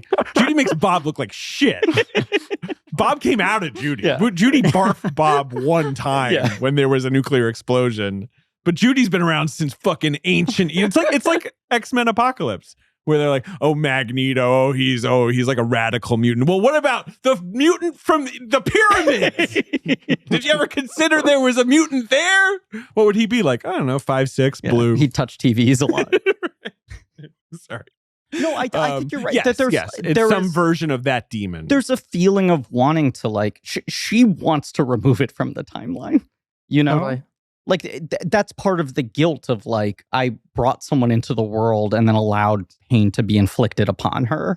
But just to go back, like even the episode 8 being this, we sort of assume Sarah Palmer backstory. Yeah, the last part of episode 8. Sure. Right. That is represented in this very odd way, but does start to like fill in this notion that it's not like Sarah Palmer was this like oblivious woman who married a monster and then her life went to hell. Sure. And all this horrible thing, this damage stemmed out of it. There's shit that's been going on to Sarah Palmer since she was a small child, whether you literally interpret it as like, a bug went in her mouth. right, weird people in the sky decided that she would be the vessel for pure good to fight pure evil or whatever. There is this degree of like now cosmic level of you are being used by people for other ends and to other means. It's also funny that the Avengers of Twin Peaks: The Return is the fireman, older, right? Briggs's floating head just sort of goes, Yeah. Bob in the bubble. Michael J. Anderson replaced by a tree. right, a tree with a brain on it. Yeah. David Bowie as a tea kettle. Right, a talking tea kettle that is David Bowie. Like, there's a pivotal scene in one of these episodes that's like Jeffrey's being like, of course I've always been allied with you. I am a tea kettle. Go to this electrocution zone I've Right. marked. It's a David Bowie impressionist. Could you imagine if this show ended Avengers Endgame style with the end credit curtain call of everybody to triumphant music right. and then the signatures over the tea kettle? Anyway, Freddie, the other thing I want to discuss from episode 14, do you guys have Freddie thoughts? I remember watching the scene in relative bafflement at the time, and James is a character that doesn't have much to do in The Return. But we're happy he's there. Exactly. It's sort of a I like sweet James a thing. lot. I Yeah. like James too. He looks great. Am I wrong in thinking that this is the look? We've obviously watched this show fairly spread out due to record scheduling and such. Am I wrong in thinking that this is the first scene where you identify that he's a security guard? I think so. Because Like I that feel you like understand all what the their other times job you've is. seen him, He's at the Roadhouse. but he's usually wearing like a leather jacket. He's performing. He's coming in street clothes. looking sexy. I don't know that he's looking so sexy. Wow. Okay, so my take is Jane is disagreeing with my take that short hair. Bobby's looking sexy. Wow. Bobby looks incredible. My favorite character of the Yes. sort of, my favorite performance of the returning, I mean, apart from Kyle MacLachlan's, unbelievable multi-character work, I guess. But like, yes, Bobby's super sexy. You don't think so? You don't think James is working? I feel like there's a line early on, right, where isn't somebody like, James had a motorcycle accident and he hasn't been quite right since then? Poor We James. talked about this in other episodes, but do you know, Jane, that like he was part of a huge lawsuit against an acne medication that he said fucked up his face Wow. and lost him work Wow. and spent years and like David Lynch like testified on his behalf and people. There is this degree. It's a lot less tragically kind of like sexy yeah. than a motorcycle accident than the James Dean kind of thing. But there was this feeling of like this it's guy's Accutane. right, He Accutane. sued Accutane. Yeah. It seems like he like James in the original series, right, is like such a James Dean Right. Yes. figure. Yes. And here he's more like a townie. Yes. Yeah. Whereas Bobby's arc is more surprising, I guess, like that this is where Bobby ended up, but then just really tracks, and he looks great with it. He Johnny Knoxville, you know. He Johnny Mm. Knoxville. He went silver and it worked perfectly for him. 100%. But yeah, Freddie, yeah, he's a boy from the East End of London who had an epiphany in an alley and met the fireman, aka the Giant, and the fireman told him to put on a big glove, and he's never been able to take it off. He's gotta If go to anyone Twin tries, Peaks. they essentially die because he's super strong. Right. Any questions? No, perfect. No notes. I love it. I agree. It feels like a kind of wild, baffling thing to devote this much time to this late, but I was fully locked in. It was a concept that I believe Lynch had for Jack Nance at some point. Interesting. Like Okay. he's had the concept of the magic arm. It feels like a real, floating like around in Ronnie his Rocket notebooks. kind of thing. Right. Yeah. What do you There's this, like- what do you say about Freddie? Just tension, right? But like it's like the Mark Frost, David Lynch eternal tension that is playing out in funny ways, and The Return, where I just always imagine Mark Frost being like, right, and like the green glove, maybe like the fireman summoned it and it's gonna like knock Bob out at the right moment. David Lynch is like, sure. Like, can we get this this Irish guy? Right. There's an interview with Mark Frost where they ask him about, like, some people were confused that Bob is defeated by a random character we basically meet for the first time by punching.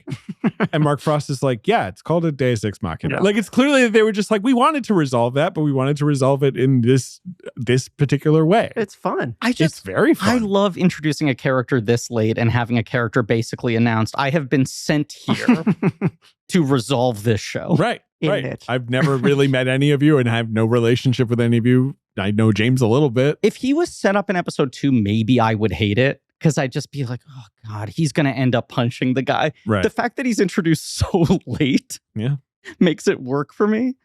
The other thing that I noticed for the first time this watch through is that they're working at the Great Northern. Yes, they're both Yes. security guards. As there. And security. James goes down at the end of that whole sequence to like check the boiler room, which is the same space that Cooper goes to to cross over. right, like to fight Yeah. Wyndham Earl or whoever. No, to in episode 17. Oh, right. It's like where he and it's like where he says goodbye to David Lynch.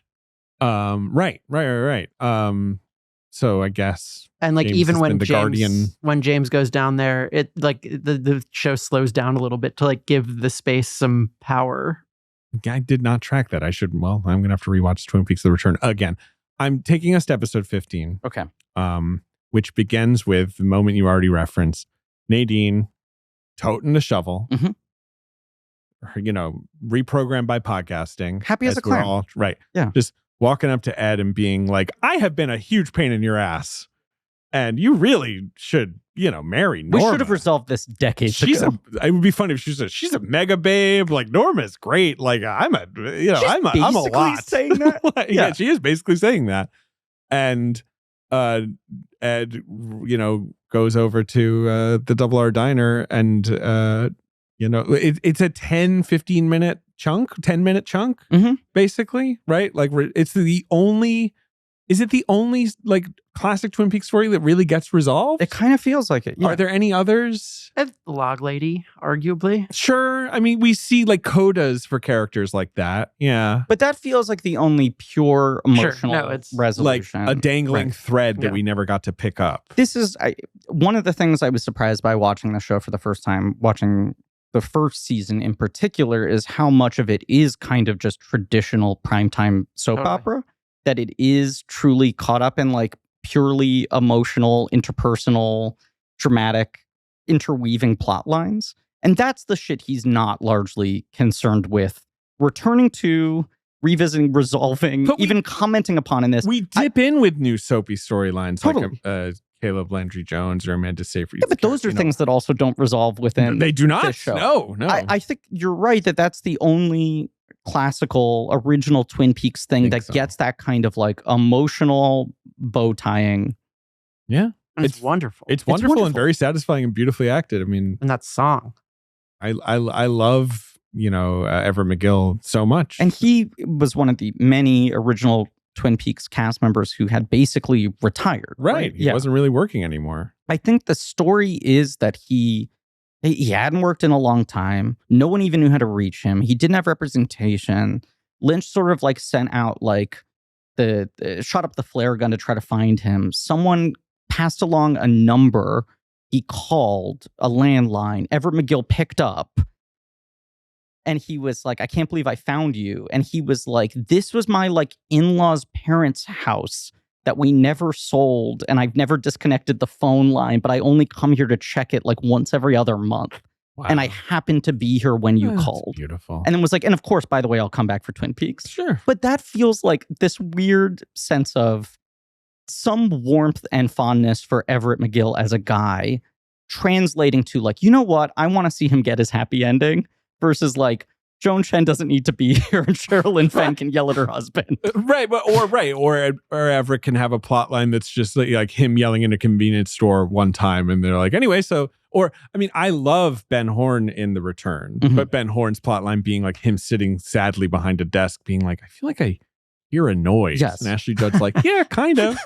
He's like, you know, he's not saying out loud, but I feel like he's just sitting there being like, am I shitty? Was I like an evil villain? Yes. And now I just stuck here? Like, I don't know. Yeah. So that's nice. Do we think that Nadine was healed by the podcast, by Mr. Yeah. Seems like it. Look, we all know that podcasts are unilaterally a positive force. She's like for dug her culture. shit out. Like the shovel worked. Like she dug her shit out, but also shoveled her it's shit. like, you know, she was engaging in like the marketplace of ideas. Oh, sure. She was activated. Podcasts have never led to the wrong people being elected president. They're good. She was having a parasocial relationship. Yes. And those are positive. And they always lead to real relationships. Yup. Absolutely. In episode 15 as well, after this, we have Cooper, Mr. C, you know, evil Cooper, going to the convenience store. And as you say, like following this lovely plot line with the more deep surrealism of like, I'm going to meet the jumping man and talk to a tea kettle that is David Bowie's character. And that sets up the sort of end of Richard Horne, right? Like, does that happen in this episode or the next? Maybe He that, meets him in this one, and Right. then Richard Horne very quickly gets axed in the next one. which is another. I nothing about Twin Peaks: The Return is bad. Everything is good, and I'm glad everything happened. But it is interesting that we're subjected to Richard Horne, a very, very tough character to look at and like interact with the behavior of. Yeah, a puss level pox upon the world. Yes. And you're like, what is this? You know, who is this? And then you realize like, okay, this is like Mr. C basically like raped Audrey Horne like when she was comatose right after the bomb went off at the end of Twin Peaks season 2. Right. And created this monster. Right. I mean, this is like one of the darkest things. Yeah, it's awful. And then it's like, well, then why is he in the show apart from to like run kids over and be evil? It's like he's just another Dougie. He's another thing the doppelganger can use to avoid like a death. decoy. Yeah. Right. Another sort of like, and that's all he does. And then he dies. It's sort of satisfying He's when exploded. Richard Horne is exploded. Yeah. But I don't know. I mean, is there anything about Richard Horne I'm not grasping? Or like, what do you think Lynch wanted to achieve with that character? Apart from freaking me out. It almost seems like it's been 12 years since I've watched The Wire. But remember when there was like, what was his name? The bad guy towards the end of The Wire? Marlo Stanfield? Yeah, Marlo where it's basically Stanfield. like, what if there was Avon Barksdale with like no charisma? It was just terrifying. I think, yes. I think maybe, you know, like especially when Richard Horne first appears, he's sort of like, his sociopathy is like very reminiscent of a classic like Lynch sociopathy, but right. He's just Worse. this like, yeah, it's just like charmless. Right, completely uncharismatic with this terrifying face. I mean, I love him. That almost feels like it almost feels like a No Country for Old Men kind of like, in the same way that he's commenting on what would happen to a town like Twin Peaks over time. That even if in the 90s it felt a little Mayberry, the like small town he was presenting and out of time, these are the exact kind of towns that have come upon hard times, right? And are under a lot of stress. And like the version of evil that exists now isn't even charismatic. It's like Chad. Right. That this is like an evil predator in a way, you know, like, and it's not even disguised in anything. Right. Like it's the evil is completely naked in Richard, where it's like there's lots of evil in Twin Peaks, lots of Yes. characters that are suffused with And he evil. doesn't feel supernatural. No, he's just Right. yelling He's cunt at people and running over Right. children. like he's neither Bob nor Jesus Leland Christ. Palmer, right? Like there are people who feel like they exist purely as supernatural forces, and there are people who have like deep darkness within them and are like putting on a show on top of it. And here's just this awful kid who just walks through the world, runs through the world, drives through the world, doing horrible things and continuing basically unabated until like a greater evil explodes him. I was going to say something that I hesitate to say out loud because it is a criticism of Twin Peaks: The Return. Okay, My favorite. no, but Say go it. ahead. Say Go it. ahead. You know, I don't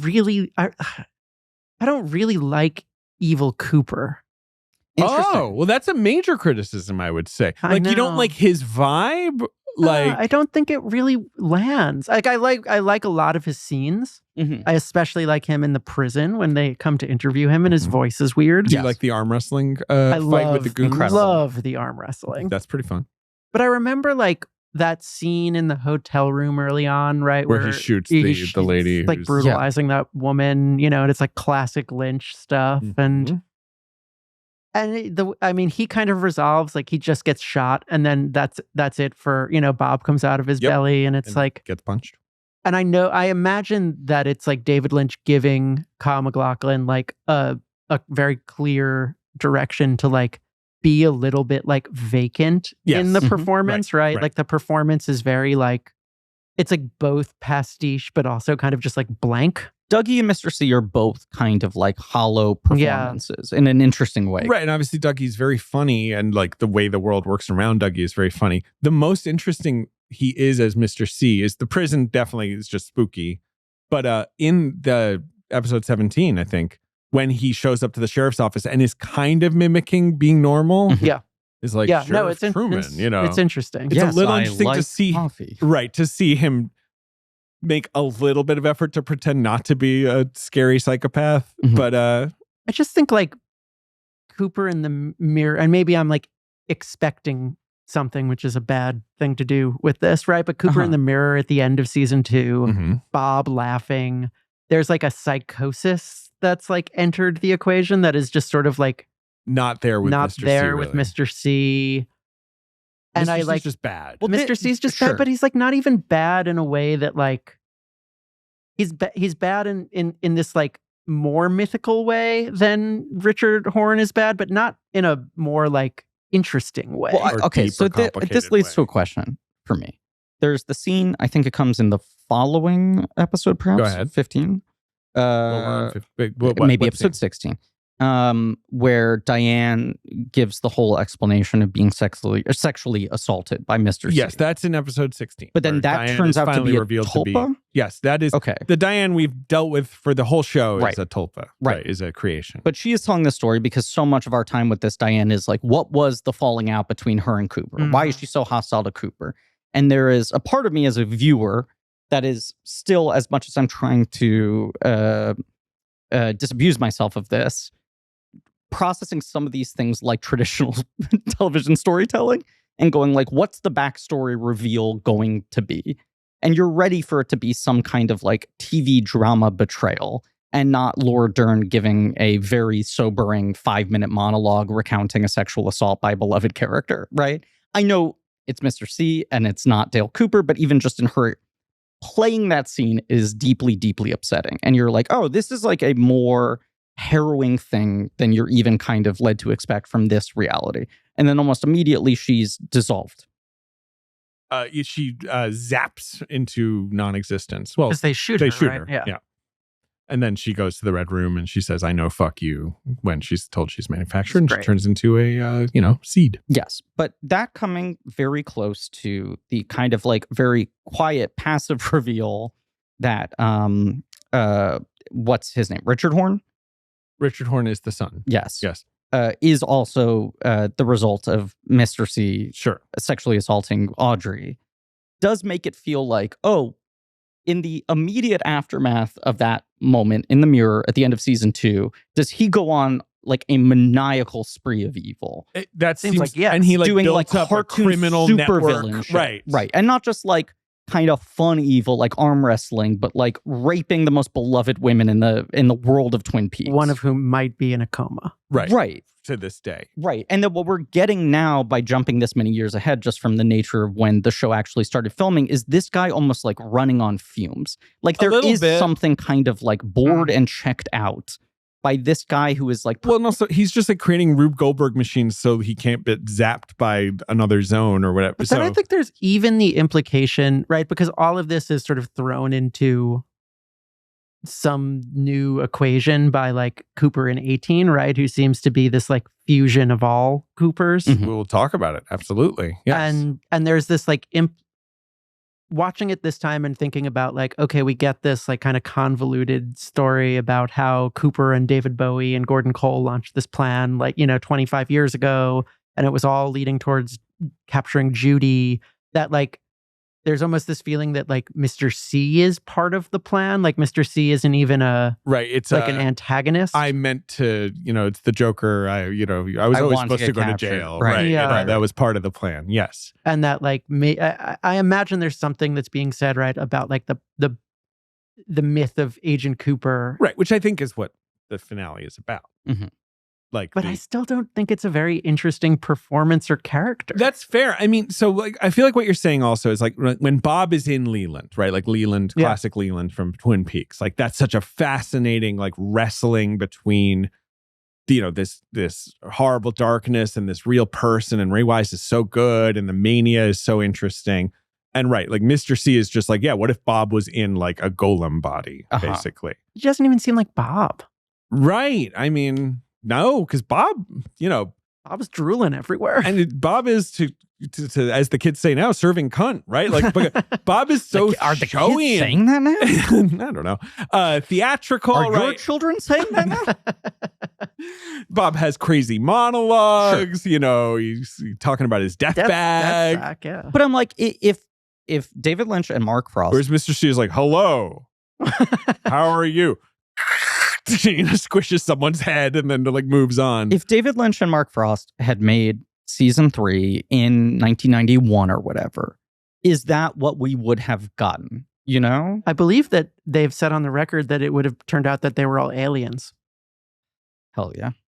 And creamed corn is the food that they eat to survive. There was definitely lots of plans for UFO stuff. Yeah. Like it was going to be X-Files before X-Files. Yeah. Because that's all the implications at the end of season 2 of like, yeah, Garland Briggs has been like tracking UFOs from a weird station and there's a lot of stuff going on. That's cool. They definitely had a evil Cooper plan, certainly. Sure. It was not going to like open with whatever season 3 of Twin Peaks in 1992 of like, evil Cooper is gone and we're back to regular Twin Peaks. Like there was going to be an arc for evil Cooper. If that had happened at the time, do we think they would have given us the version of, oh, this is really Bob in Cooper's body? That seems like that's who it is more. Where's Annie as a line is like there's so much more color in it. Totally. I it's think an amazing line. But there's something that like is carried holistically across the show, which is this kind of like sad hollowing out of everything and everyone. Sure. And even the warmest scenes on the show, the scenes that are kind of satisfying as like, oh, look, it's our old friends having a conversation again in a location we remember. The way that Lynch is playing with time in the show, that he is like leaving these odd pauses in and stretching scenes out beyond their natural or kind of expected rhythms, does make everything just feel kind of odd and off in a way where, to a certain degree, like we have these new characters and these new environments that are being established that are inexplicable. And every time we go back to sort of legacy stuff, it feels like they're almost stuck in like a historical reenactment mode. Like here are these older people showing up wearing the same costumes in the same spaces, same hairstyles, kind of doing a version of what they were doing before, but yet he's not trying to get them to fully, I don't know, hit the same target. There's something to me. I mean, I'm still processing all of this. This is all very new for me. And I understand where you're coming from, but there's something I find kind of more profound and upsetting in the fact that like Mr. C is just kind of boring and shitty. Yeah. Yeah, he's boring and shitty. that it's like we missed out on the period of him being a fun supervillain. Being And now he's crazy just gangster. an awful guy, like a kind of awful, boring guy. He's lived so long as like a supernatural force possessing a body of good that now he's just settled into some routine. Other things that happened in part 15 that I wanted to mention. The insane sort of snippet scene between Caleb Blaney Oh, it's Jones and incredible. Alicia Witt, right? It's incredible. Sort of resolving a story there, but also leaving a lot open to you. Yeah. Have we seen Gersten, Alicia Witt's character, in any other episode? Yeah, you see her briefly like hiding on a staircase. Yeah, that's right. Like a few episodes prior. But like, obviously she's in Twin Peaks as a young actor Yes. because she knows David Lynch from Plays the Dune piano. and she plays the piano. And that scene is also kind of, well, anything you guys want to say about that? I mean, perhaps a dumb podcast statement, but watching this, I was like, oh, this must have been the thing that made Oz Perkins hire her for Long Legs, which Yeah, I maybe, think yeah. is an extraordinary performance. Sure. You and I like Alicia Witt a lot and talk about her a lot. Major crush Formative from crush for you. childhood, Sybil. Long Legs, I was like, I genuinely had no idea she had this in her. Sure. She's never shown this before. Oh, in her and then you're career. seeing this. And you're I'm like, seeing she's this. I'm kinda like, oh, doing- this is the one other time she's shown this. It's like great writing. Yeah, It is. it is. What does he say about like bluebirds or something? Yeah, and it's also that magic thing that this show can do where it's like, we're just going to give you, right, this kind of little masterclass almost just sort of floating in space, and you can watch it and experience it and then move on. And there's sort of this implication of like he has murdered Amanda Seyfried, right? Mhm. And now is Going to kill suiciding. himself, And probably. Yeah.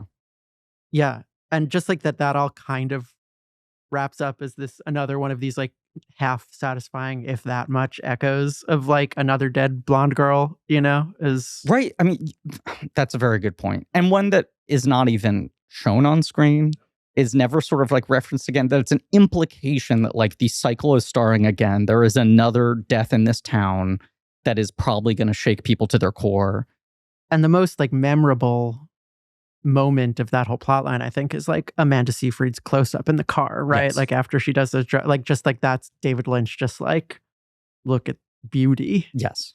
And I feel, yeah, that is like an image people, like post all the time, like the recall so fondly. It's also like beauty engaging with beauty. Like it's like a beautiful face looking at the wonder of the sky, listening to a perfect pop song. Like it is this moment of purity in the life of someone who already is like trapped in cycles of hell. Other things, the death of poor Patrick Fischler in Vegas, where Yeah, I he don't feel gets that bad for him. shot and explode. Like there's a dummy of him that just like explodes. Yes. It's very cool.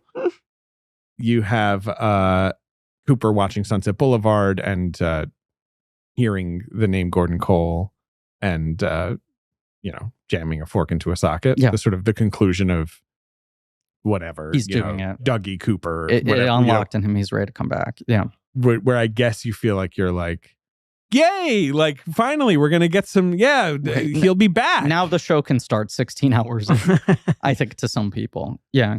Oh, and of course the farewell to the log, but to Margaret. So, This is incredible. Unbelievable. Yeah. Like kind of like which I watch both times, like just hushed tone, kind of like, it's beautifully performed, but also just like, I don't know. I love it when Twin Peaks is like purely emotional in that way. Do you remember this thing that the New York Times tried to push that did not take, where they would record like prominent elderly figures delivering their own kind of eulogy that they would then Whoa. post as video after they died? No, but that's awesome. And the first one they did was David, what's the name of the humorist who had the lawsuit for Coming to America? Art Buchwald. Art Buchwald. The famous Washington Post political satirist and humorist. Thank you. So they posted this video on the New York Times site that was like, I'm Art Buchwald and I just died. And I saw it on the local news and they interviewed one of the New York Times editors. And he's like, I mean, that immediately goes down in history as one of the greatest leads in the history of newspapers. And I was like, you're calling your own shot to a major degree, right? And they only did a couple of them. It felt like it didn't stick with the public and they abandoned it. But he was stating it as like, this is a thing we're doing and we're going to stockpile them. And that way, rather than just running some obituary we've have saved for years, filed away, we get to let people speak in their own voice. And I think part of the notion was the profundity of someone recording something that they know will only be heard after they are gone. And I feel like the Log Lady scenes have that feeling to them, where it's like, I mean, he's presumably doing one day of stockpiling 5 or 6 scenes. I think she was like a day or two away from passing away. Totally. Also. It's like her final days of life. She's on like oxygen and she's delivering like scenes that will be distributed across 18 episodes, but almost definitely will outlive her. And I think that's what you're saying. The weird effect of how sacred this final goodbye feels is that you know it is being delivered by someone who knows that this message will outlive them. Yeah, no, it almost feels like I shouldn't watch it, right? Like that, it's like this is too sort of intimate and private, right? Versus I'm Art Buchwald and I just died felt jokey. But it's also like the show, right? Like so many of these episodes end with an in memoriam. Mm-hmm. So much of the cast passed away like right after they released it. Keep talking about this. It's very, there's something very haunted about it. And a lot of it is, look, he had an older cast for a network show to begin with, and he waited many decades to return. But it's also elegiac for David Lynch. No, yeah, it's absolutely. It's I think there is this feeling that even after 2 films, I'm like, making films is fucking tiring. When I'm 70, or like you have to find ways to like make it your life. If it's just if it's separate from your life is going to have this weird hole in it. Well, this is like so much of the fucking David Lynch thing is his whole life being designed around creativity and him basically being like, I am monastic in like designing the entire structure of every day of my life around developing work, creating work at the expense of perhaps all other areas of my life. But it feels so, I mean, he seems well loved by at least some of the people he collaborates with. Absolutely. And it doesn't seem like he has regrets about it, but you watch those sort of longer form interviews or the documentaries about him, and he is just sort of like, these are the decisions I've made. This is how I have to. It is monastic in a way where it's like, I feel a higher calling to a thing. These are the sacrifices I have to make. I'm happy with them. But I do think when you're staring down the barrel of like, is this one of the final things I get to make of this size? And your whole life has been devoted to making things like this. It is a very bittersweet experience. Yeah, I mean, and that the sex scene in episode 18 is just like, it's so, I mean, talk about sort of a funereal or, you know, Yes. like Yeah, it feels like a death ritual. It's also, I mean, That's how I fuck. Always. if you're not fucking like a death ritual, you're not fucking. some people We're summoning a portal right now, and it ain't to somewhere good. I my call friend. it Le Grand More, Le Petit More. Exactly. You're not giving it your all. I'm going to make you call me a different name in a different reality in a letter in the morning. And then vanish. Yes. Yeah. When they go to the boiler room underneath the Bang Bang, and you have this sort of like 3-shot of now real Diane, Cooper back in his body, and Agent Cole. It does feel like, as much as there are many, many pivotal collaborators Lynch has had, even just the on-screen collaborators, there does feel, it feels like there's something about like, at the end of the day, it kind of comes down to these 3. You know, like Lynch putting himself on screen with 2 of his greatest like leads he ever found. And these people who felt like avatars for him to a certain degree, and also were the younger stars that he developed because a lot of his older analogs are gone now. It does feel like he's looking back on everything, and having the 2 of them have this like incredibly tender, sad, sensitive love scene feels like part of that as well. Where the same song plays, right? Isn't it the same song from the radio? Yeah. In episode 8. Yes. That's this like, you know, 1950s childhood hope. But thing. like compare it to the way that like Laura Dern has sex in Wild at Heart. You know? And it's like a wildly different thing. Like that is like playing under like guitar riffs. Well, And it's like hallucinatory, like camera lingering on her body stuff, not in an exploitative way, but it's like very like a static shit. And here is just like the thing you actually rarely see in movies, I find, is like two people having sex in the dark. Yeah, but I mean, let's talk about the sex scene in a second. First, in part 16, okay, Cooper comes back. Real Cooper. I am the FBI Cooper. We also have the explosion of Richard Horne, which we talked about. It's satisfying and yet also baffling, I would say, just as a sort of like, oh, okay. I'm happy to see him gone. Sure. Jerry Horn watching from the distance. Yeah, having a weird time. We finally have the disposal of poor Tim Roth and Jennifer Jason Leigh getting murdered by a random Polish guy. Yeah. I love this guy. Fuck you. Basically just in like a parking disagreement. I guess so. I mean, I don't know what I'm supposed to think if there's anything deeper going on. You also have the FBI Definitely watching, not. being like, should we intervene? Like, what? It feels like shitty people are just getting rid of each other. So what's the conflict here? This poor neighborhood too. They've People been are through under a lot of so stress. much. Yeah. That's another character we never go back to is the Haley Gates with the small child. Oh, so good. Yeah. There's some moment, like some scenes in this show reminded me of Breaking Bad to the point where I was like, was David Lynch watching Breaking Bad and was just kind of like, That neighborhood feels very Right, because Breaking it's Bad. right, there's like that sort of scene- post-recession. the scene with the guy from Lost Southwest. Highway where he like does the coin in the air and Yep. it stays in the air. Like that scene always felt very like Breaking Bad coded to me. I'm like, I wonder if David Lynch was just Maybe like, he thought it was awesome. Yeah. Yeah. and like the way that scene is like just this extended like mishap feels very like post Coen Brothers, you Yes. know, like Right.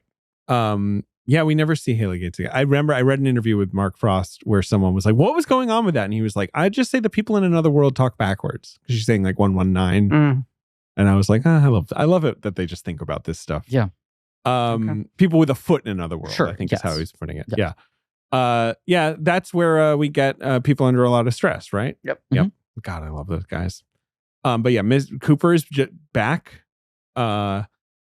Bids farewell to Janie E and Sonny Jim. Yes. Says, don't worry, you're going to get a great Dougie Jones sent to you, essentially, in the mail. They recognize that he is not their husband and father. Right. Diane Tulpa is destroyed after the monologue we discussed, and then is turned into a seed.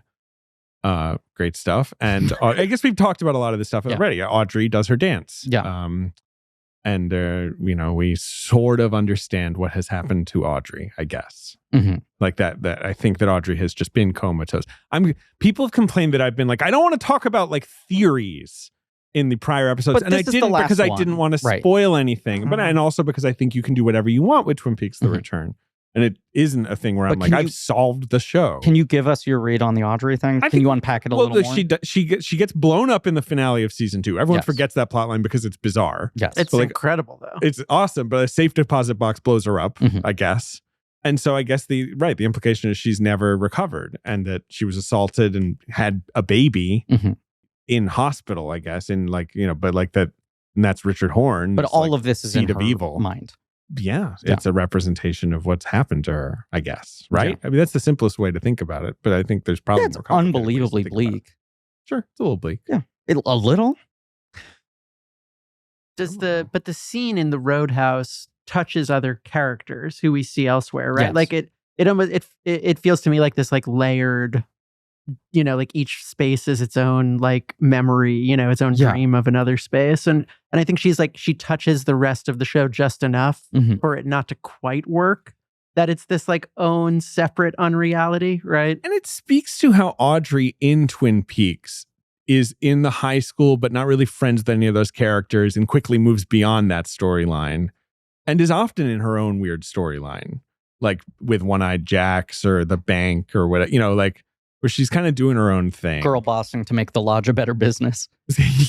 Where you're like, what, which is partly, I guess, them just not knowing what to do with Audrey, right? When they're like, oh, I guess she can't hook up with Cooper. What do we do? Mhm. She just does other stuff. Yeah. I don't know. Love Just- Audrey. Yeah, I don't know. There's just like something in David Lynch's gaze on her here in general, but especially during that dance Mhm. that I find like affecting Yeah, Mhm. and touching. upsetting in Yeah. a way. Yeah. Like the way that she's like not Audrey But also, anymore. I think you said something to this effect earlier in the record, but that it's like her dancing to her own theme song is an acknowledgement of like we can't go back. This wrestling with the sort of nostalgia and the legacy of the show, where it's like it's this character almost tortured by the fact that she can't be original Audrey anymore. It would be funny if she danced to Sharp Dressed Man instead. They were just like, because they've danced to Sharp Dressed Man. In my constant crusade to get Ben to like ZZ Top. ZZ Top's in Not a Twin Peaks: The fan. They Return. call it out, don't they? They go Yeah. like, yeah. And now, Sharp Dressed Man. And people are like, this song rules. Ben should like this. Why doesn't Ben like them? Is this also and it's right after Eddie Vedder plays. Yes, Yeah. but Yeah. under Oh a fake my name. He's God. playing a character, right? He's playing as his birth name. Oh, wait, what is his birth name? interesting. I'm I gonna look think it up. so. Yeah, I think you're right. Richard Severus Yes. the Third or something. Yeah. like that. Edward Louis Yeah. Severson the Third. Oh yeah. That was a good name change. Yeah. yeah, he figured it out. Part 17 is the satisfying conclusion in a way to Twin Peaks: The Return. Gordon lays out to everybody like, so I've been on the tail of a mythological evil force named Judy, Mhm. whatever, for the last 25 He's like, years. okay, it's episode 17. Right, I got yeah. some stuff to tell you. Hey, Albert, I've been hiding something. I guess from I you. owe you guys. Jeffries was in league with me. Possibly, Cooper was sort of involved too. Mhm. And so that's really what we've been working on. And now Cooper is back, and we're going to go to Twin Peaks Sheriff Department, like where he's going to like finally have this big showdown. And they have a big showdown because the I guess it's like Mr. C, the doppelganger. He's trying to use the portal to go somewhere else, right? This is what's totally. And the fireman kind of like pulls some levers, and Garland Briggs's head wobbles a bit. And That's he's like, right. no, you get sent to Twin Peaks instead. But wasn't he kind of already in Twin Peaks? That's what I And then don't, he, because like Richard is there. Enters a portal. Yes. Yeah. I think he goes to like the portal that we saw earlier up in Mhm. the mountains. Yes. But I think he's trying to go somewhere else, right? And gets sent to Twin Peaks. That's right. He's a little like, what? When he gets to the sheriff's department. And, that he is shot triumphantly by Lucy, who figures out how cell phones work and that there are two Coopers. And the woodsmen come to do their little. I'm doing the woodsman. But I guess Bob comes out. The orb comes out. Yeah. I don't know what's supposed to be different at this point. Maybe it's just time for no more Mr. C. Like Bob's just got to go somewhere else. Well, the other thing that's different is that real Cooper is there. So I guess that's part of it, right? Like Yes. Bob is no longer able to like It heal in his almost- body. yeah. I remember being sort of like, because I was watching it this time to watch sort of like how they get from one space to another. And it is really strange that like evil Cooper gets to Twin Peaks, Right. All then the way has there. to go to an alternate dimension to get to the sheriff's station. But it almost feels like that it's like the whole series, they've been trying to get to Twin Peaks. They've been trying to return. Mhm. Mhm. And now like finally we've reached the point in the narrative where like both of them can combine in some sense. Well, the other key difference is that One Punch Man is in the room this time. Yeah. Freddie. Freddie is there, and he. I think again the visual effects here are awesome. Yeah, Yeah, like they're so cool. So cool. Yeah. Angry Bob Sphere is awesome. He should be put in like a Marvel versus Capcom thing. Where he could just be him. Like the Could you imagine destruction if of they Bob did is very good. Twin Peaks versus Capcom. Yeah, that sounds great. You kidding me? You could someone like turned into a tulpa, right? You could have like a tulpa spell. Honestly, like Twin Peaks continue. Like if I rebooted Twin Peaks, the internet would be very mad at me. But if Twin Peaks was rebooted by Nintendo as a series of Yes. tennis, kart, Right. fighting, Super Twin Peaks fighter. golf. people would be ecstatic. Birdo Twin would be Peaks Party Jamboree.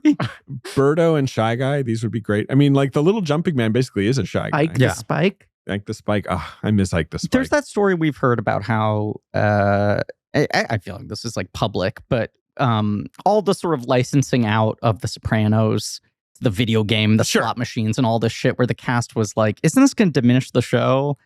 And David Chase was like, "None of this touches the show. The show is the show. If the show stays good, I don't care if we're fucking making money off the side on like slot machines." Right. Oh, 100%. I do kind of wish David Lynch would be like, you know what? Open game. Like everyone do what you want with Twin Peaks now. I finished my Right. statement. The He rights made are now those- open. He made those Japanese coffee ads. Yeah. Yeah. He should do that. Twin I Peaks agree. emoji blitz. It would be a great pinball. Totally. The return. Is there definitely the return, especially where your ball just sort of disappears? Yeah. The least satisfying pinball. And then ever. it ends up in a different pinball machine, Yes. like 2 down. The machine shoots coins in your eye. The little screen starts just showing an 8-bit broom sweeping for 14 minutes. Or it opens its face and or just screams cunt at you. Yeah. You're dare I say it, you're serving cunt in this episode. Wow, look, that's the Brit in me. David's from the UK. He can say it. I just felt uncomfortable saying it. It is, I do reflect on the fact that like that's a word I would say in front of like my friends' parents in high school because it's such an innocuous word. Yeah, it's like calling someone a jerk.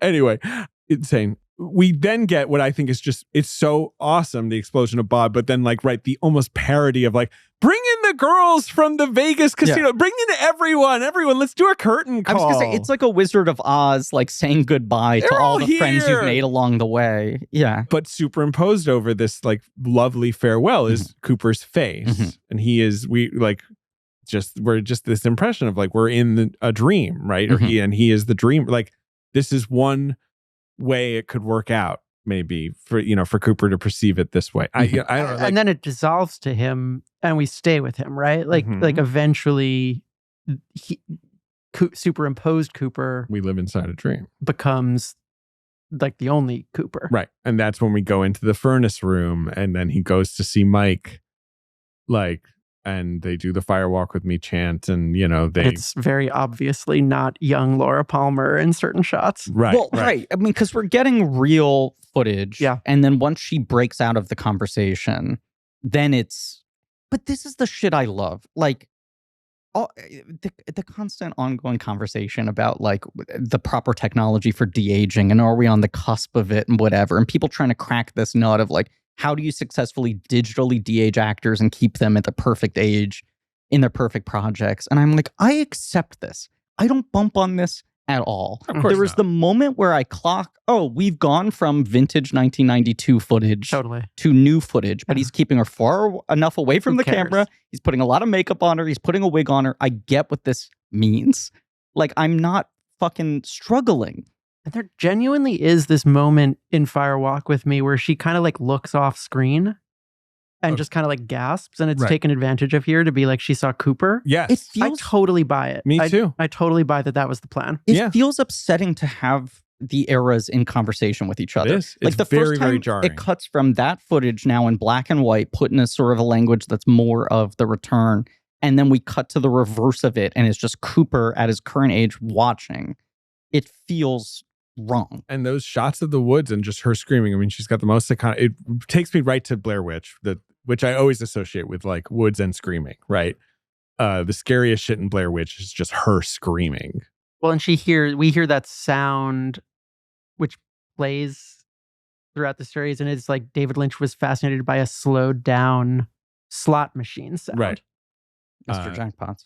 Yeah, well. We hear it a lot in the casino, and like we hear, like he hears that sound and he turns around and she's getting whisked away, and it's sort of like, oh, sorry. But the other thing is, it feels like he's re-edited this footage to match the weird, unnatural tempo of the return. Like now, this old footage from the 90s has the sort of like too much dead air, out of rhythm response time shit. That feels weird that he's able to like fuck with old frozen footage in that way. It's a without violation, it being, which I think is the point. Yes. Is that what Cooper does in his supreme arrogance in a way is he's like, great, I defeated Bob. Now I will also save Laura Palmer. I can do anything. He has, it seems, some sort of mastery of the Red Room and like the crossing between worlds that he didn't before. Because there's that moment where he kind of points at the curtain and it starts flapping when he's in where you're like, oh, he knows the rules of this place now. Because in the finale of season 2, when he's running around the Red Room, he's just like running through curtains and looks confused. And now it's like, he's like evolved into, and so he can fix everything. And obviously, like, that's what part 18 is like, he has obviously fixed nothing, or he has created a new reality or a new dream, or, I mean, let's talk about it. Like, so he makes Laura's body disappear. Yes. Well, he plucks her out. He makes her not die. Exactly. Yes. Yeah. Jack Nance never discovers her. Leland ends up in the Red Room much earlier, basically like protecting everyone else from his damage. And then rather than just accept that, he's like, I have to find this universe's version of Sarah Palmer and Laura Palmer, both of them, and like reunite them to heal the wounds. And it doesn't fucking work. He can't get resolution. There's so much going on. Yes. I mean, I don't know what you think, Jane, but yes, right? Like, generally, yes. Generally, it's sort of like, I mean, it's just so gutting. This feeling that like this poor woman is being tortured again. Yes. This woman who's a new person. Right. Carrie, right? Yeah. Is her name. Like, look, let's talk. I'm like part 18. I want to progress exactly through it, right? We've got first the one fan servicey lovely bit, the creation of the new Dougie Jones just walking in like greeted with open arms. But it is like, I think it's important that we see Dougie in that episode, right? Because like, I feel like Dougie is very transparently like meditation, David Lynch being like, this is the only sane way to live. Yes. I mean, it is the thing I find big slow thumbs up. Yeah. So fascinating about David Lynch in a larger way is like, here's this man who is like intensely spiritual and like spends his time trying to reckon with like the primal forces of the universe and existence and like the sort of perversion of the world and all of this. And then simultaneously, he's like, you know what makes me happy? A poster of a cat. Soda pop. You know, like these like very artificial commercial creations and this sort of like packaged idea of like domestic bliss are things that he approaches with zero cynicism. Like he's like, this is genuinely what makes life worth living. A bag of Cheetos. A gym set. Right. Like he's simultaneously in conversation with like the absolute like darkness and the absolute light, and also all of the like man-made distractions away from both of those things. I remember while it was airing, a friend's read on Twin Peaks, and I think she was dealing with this in her real life, but she was like, to me, this is a show about Alzheimer's. This is a show about like memory being lost. And so like Dougie as that, like a character living in like this kind of eternal presence. Right. Yeah, and having a loved one who kind of isn't themselves anymore. And just like, and just loving it, you know, just like doing great. Like putting that against end of episode, what year is this hunched over, sort of like seemingly addled by time, confused Cooper is. Well, that's like consciousness is a prison shit. And you're like, Dougie's got it fucking figured out. Totally. And there's something like, so in the last two episodes, Cooper is kind of the Cooper we know, I guess. Yeah. He's got this swagger to him. Mm-hmm. But in this episode, he's off, especially after they cross after the sex, the really, really hot normal sex that they have. But after they cross, like when he goes to see Carrie and she's just got a dead body in her house, he's just like, Let's also say the violence of the diner scene. When he confronts the guys in the diner, right? He's like this kind of sick cowboy all of a sudden. He's not like Cooper at all. Right. He's lost his like folksy charm. He's like a fusion. He's like a more realistic Mr. C. Right. Like or it's like it's Mr. C is still part of him. Right. It's like Dougie, Cooper, and Mr. C all in him as this sort of like, while he's like basically cosplaying as vintage Halloween costume Agent Cooper. The FBI. The other one thing I noticed this time that I hadn't noticed before is when he first comes out of the Red Room at the beginning of this episode, he is like arriving at, I believe, right, like the place that he entered it at the end of season 2. Right. Which we haven't seen that much in this series. Like with that weird little like puddle thing in front of it, like the tree that kind of has a puddle in it. You know what I'm talking about? Or like the little campfire thing with the stones around it. Yeah, exactly. Yeah. And the tree, the arm, the brain tree says like, is this the story of the little girl who lived down by the lane? Which feels kind of mocking to me, right? Of like the episode 8 stuff. But also like, to me, it's like, well, this is just to me. Like, you know, it's like, you can't fucking drop this storyline, Cooper. Like, you still have to save Laura Palmer. You just exploded Bob with, you know, like you've defeated evil. The evil is defeated. Like Well, right? Like we right. did it. When he's like, yeah, but what about Laura Palmer? And it's like, why can't you shake this like innocent that you never got to rescue, even though she was dead before you even arrived? When he goes to this kind of cowboy diner, right? Yeah, which is called, of course, Eat at Judy's. Right. And he is minus folksy charm, very kind of like bizarrely and intensely interrogating this waitress about where's the other waitress in a way that is unnerving everybody in the room.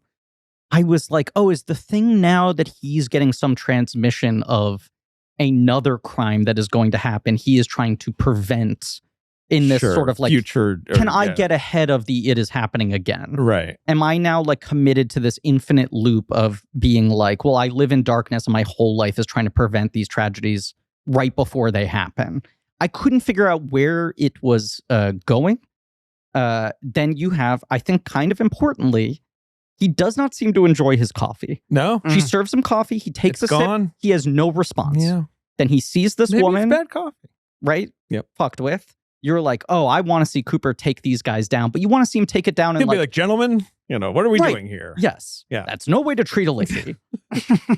And instead it's like upsetting and he's putting guns Shoots in a a guy in the fryer foot, and he's like, yeah. step away, the bullets might explode. And I'm like, you're gonna like fucking like burn this diner to the ground? Then he's driving there with all this purpose. And then when he goes to the door, it is so upsetting because you're like, why are you poking this? Right? There's this feeling of like, shouldn't the happy ending here be just knowing that you prevented the crime from happening? What more do you need to meddle Well, with? Sort of in its way, right? Like the meta extrapolation is that it's like a disavowal of the entire idea Well, of the Why do we need Totally. more Yeah. Twin Peaks? Right. Yeah. But then, as you said, Yeah. when he walks in, there's a dead body. There's a dead body. I mean, also, she's rattled. She's clearly in the midst of some insane personal drama. And he's like, yeah. Laura Palmer, Twin Right. Peaks, Washington. Want to come with me? Right. And she's coming with him because she's like, well, I have to escape whatever the fuck this is. She literally says, like, I'm in a bit of a bind and it would be better for me to escape with Will an I FBI need a agent. jacket? Right. Like, it's like, yeah, I you'll think need she a said, jacket. I was It's already colder. planning on getting out of Dodge. Right. Neither of them address this body.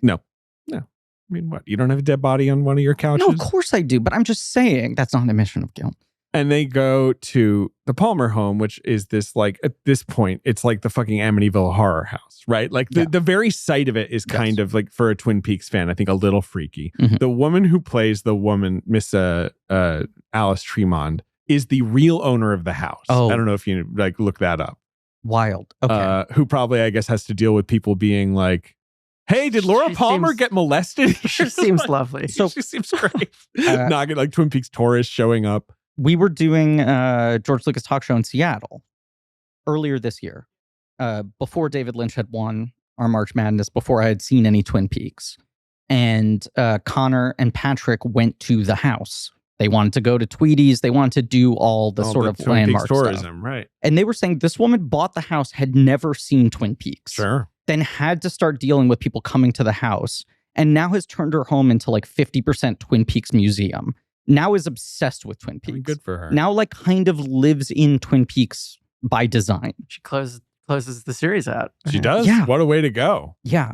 And I didn't put together that. I just remember watching. I will never forget it. Like, just watching this on my couch alone. And you're like What the checking the clock. Fuck is being going like, right? Exactly. Right. Like, There's like 5 minutes left. yeah, like, and it's truly right. What's happening is just Cooper being like, Laura, like, is this sparking anything? Like, do you know Sarah, by the way? Like, She's like talking to a husband who is hidden behind the door, and she's Right. like, let me ask him quickly. But she is dropping Twin Peaks lore. she mentions that she bought it from Miss Chalfont, the old lady, Mhm. the creepy old lady from Twin Peaks. I don't Yeah. know how else to describe her, right? This lady. Yeah, we all know and love Yeah. her. We love Yeah. her. So it's true. There's some like breadcrumb, I guess, for fans to think about there. Well, and then she hears, right, like there is some implication of like this world as like a sinister mirage or Mhm. something, because Laura hears her name whispered and And screams, And as Cheryl Lee is, the best in the world at doing. Mhm. What year is it? I mean, like there's this read that I've read, I've sort of plumbed around like Reddit and, things like that in my darker days, And like this read that like, it's like, we're in Laura's dream now, right? And she's created this sort of cover in the dream, Uh-huh. and he's like waking her up, right? And that's why she's screaming. Like Well, that's so much he's of Twin messing with Peaks it is too about much. coping Right. mechanisms. Right. And like that's one way. But like the sort of indictment of Cooper as the White Knight strikes me as sort of a crucial thing for the finale of The Return.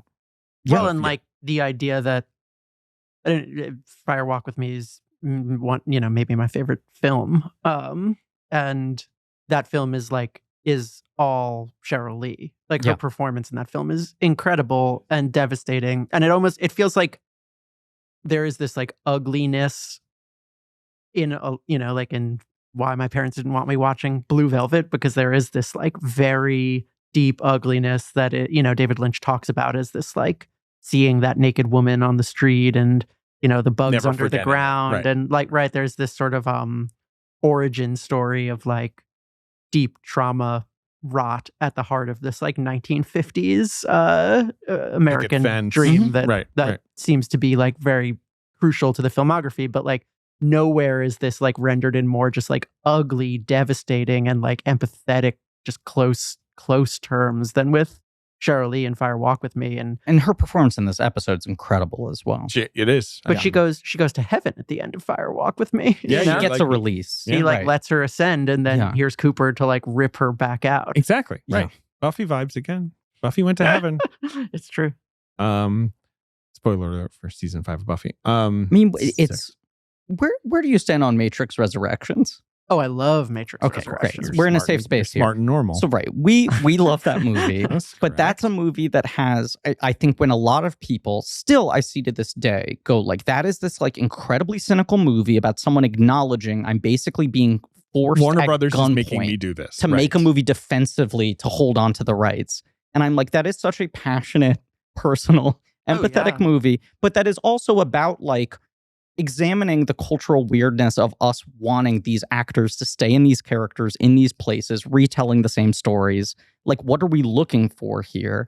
And there's some of that in, I think, this ending of like, for sure, you wanted resolution at Twin Peaks. Like, Laura Palmer was in a good place. Yeah, why do you want more from her? And there's She also can't do anything else. that like, perhaps if this is David Lynch making a final, like, he's like, okay, how do I close it out? Besides the monkey, he's like the pursuit of resolution. Yeah, the pursuit even of like unpacking something from your past creatively will ultimately just lead you back to originary trauma. Yeah, Yes. I think that's beautifully said. I do too. It rattled me at the time. The Merovingian should be involved. Now that you're thinking that should have happened. Yes, like maybe. Cooper's like, I need to cross to this other world. And the Merovingian is like, very well. Well, first you must eat my magic cake or whatever. But like, so upsetting that this show ends on credits playing over still image of Laura whispering into Cooper's ear, when like most of this season has ended over concert footage or Ed sadly eating an instant lunch right at his desk. But this is closer to the language of the original series, where it's like credits playing over prom photo of Laura. And it's like, now this is the new cursed image that has replaced it, that is frozen in time forever. Quite cursed. Fun to revisit? Oh my God, yeah, I had such a great time. Griffin, you've watched Twin Peaks: The Return. Mm-hmm. Liked it. C+. C- cinema score, but no, I liked it a tremendous amount. I don't know. It's been I've said this, but it's just the Lynch headspace, living in it for months.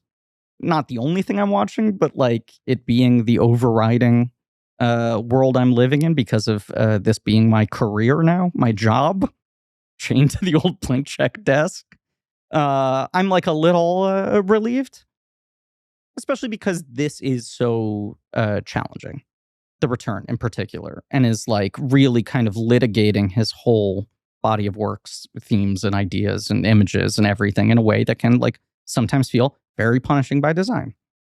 I think the thing that was so exciting about it at the time was like someone being given that canvas, and like 18 hours on television to like break, like I just look at it and I'm like, oh my God, like the way that this is subverting structure, narrative structure, but on such a grand scale that we usually only see, like, it's TV is just so conservative, right? It's like, By design, it has Yeah. to be. There's a status quo you have to obey. Like, but to make even more like TV. even like knowing what people are going to be wanting week to week, and Right. knowing Yep. knowing like that the episode before the end is like some kind of emotional resolution, and then the Yeah. last one does a different thing. Like, just seeing David Lynch like explode these notions, or not even explode it, because it just feels like he like took it and ripped it apart until like each of the threads were like their own island that like kind of saw the other one but didn't quite. Absolutely. It's just like, I don't know. It's like a ball that I think many other filmmakers are just like, that would be a fun ball to run with further down court. Yeah, I mean, I feel like it's a thing that you and I complain about a lot. You even more than me, about how frustrated we are with this notion that like streaming and the legitimizing of television as an art form and as a storytelling form has created some like golden age where now we're no longer shackled to the structures and expectations of broadcast television, and people can really branch out and do other shit. As long And as you're it has like- a B-level Marvel I character. mean, this is the fucking thing. You're just like, you watch this and you're like, it's been almost 10 years since this aired and everything still feels conservative. It just feels conservative in like different clothing. There is as much of a like notion, a very kind of like limited notion of how TV can function. We've just changed what that is, but most TV shows still fit into like one of 3 boxes at most. And when you're, watching something like this where you really are, I think to your point, Jane, like exploding the notion of storytelling and structure and episodic narratives and all of this. And then you're like, and what do we like get on the other end of this? Like, other filmmakers take a lot of money from big streaming companies and make like a 10-hour movie. And I'm like, this is neither fish nor fowl. You're just making something that is like trying to, I don't know. Well, in a funny way, like a lot of the best shows like have a lot, I think, in common with this. It's just Twin Peaks Return like pushed it way farther. Like something like The Sopranos was like constantly about subverting. The Sopranos is the Calvin and Hobbes of like, where it's like Calvin and Hobbes is like Bill Watterson eventually being like, I fucking hate that I have to do 4 panels. Like, Yeah. can I do something else? And it's like, not really, man. It goes in the newspaper.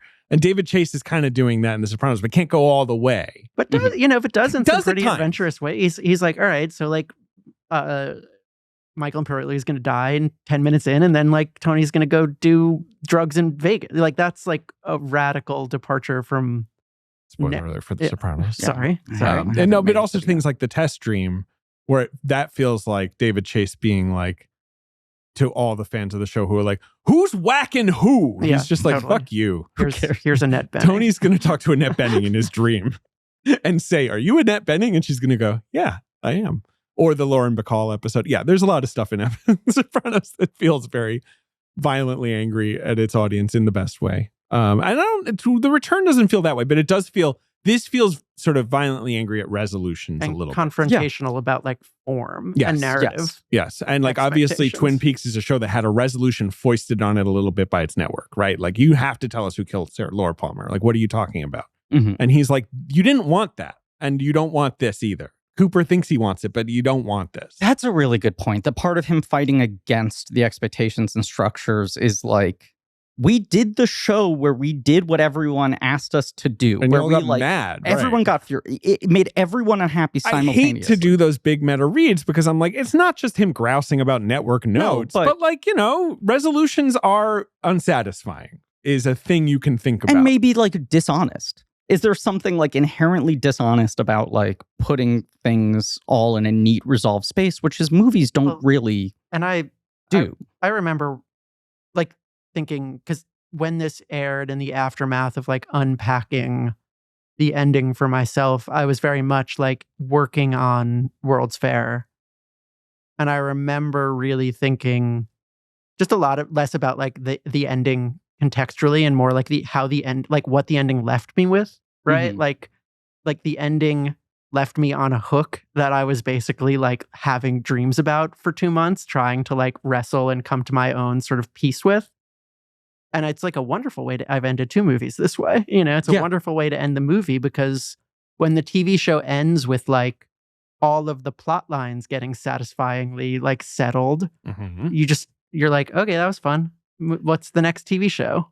Doesn't That's- really leave you with Yes. No, It- absolutely questions. right. Right, No. exactly. It's ending with questions rather than ending with answers. and which are, I think, in this case, quite generative to like a lot of the things that he is preoccupied with. I agree with that. God bless. Do you want to play the ratings game, Griffin? Yeah. I just noticed. I looked up we usually do a box office game, which is harder to do with TV that aired on Showtime. But the USA Today article about cable ratings in Mhm. September 2017 notes rudely that Showtime's Twin Peaks: The Return sputtered out with a typically low 240,000. It sucked. Yeah. Now, because we're covering TV, of course, we're doing the ratings game this week. But I should mention that it is brought to us by our friends at Regal. Regal Unlimited, of course, is the all-you-can-watch movie subscription pass that pays for itself in just 2 visits. And for this month only, an unprecedented 20% off your first 3 months. Use code blank check in the Regal app or the link included in the episode description. The number one cable show, it seems. Well, all right, this is boring. This is the problem with TV ratings, Griffin. Well, look, here's the thing. For the 4th week in a row playing the ratings game, I think has us longing for the box office game, which, of course, would be brought to you by our friends at Regal. In absentia, they are presenting to you the ratings game, but the point here is, God, isn't it great to go out to movie theaters to say sign up for Regal Unlimited, use promo code check, and see arguably an unlimited number of movies Sure, at least one up a on day. the big screen. Yeah. I'm going to remove from the ratings game all news, sports. This is cable ratings. Oh, I think this makes it more interesting. all Yeah. news, sports, and wrestling, which Mhm. is sort of a sport. Yeah. To be clear, no offense to wrestling. So the number one cable broadcast that week, Griffin, Mhm. was a soap opera on Oprah's network, OWN, that is Oh. created by Tyler Perry.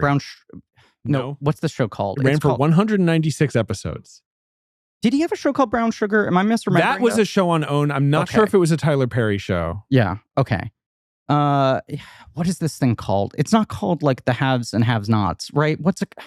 It is called The Haves and the Have-Nots. Okay. You nailed it. I got it. It was somewhere there deep in my subconscious. With Tika Sumpter was the star of this, Sure. but a lot of big actors, like Danielle Deadweiler, who's probably going to Oh. get an Oscar nomination Who's this in year. my film. The most Incredible talented actor I've ever met in my life.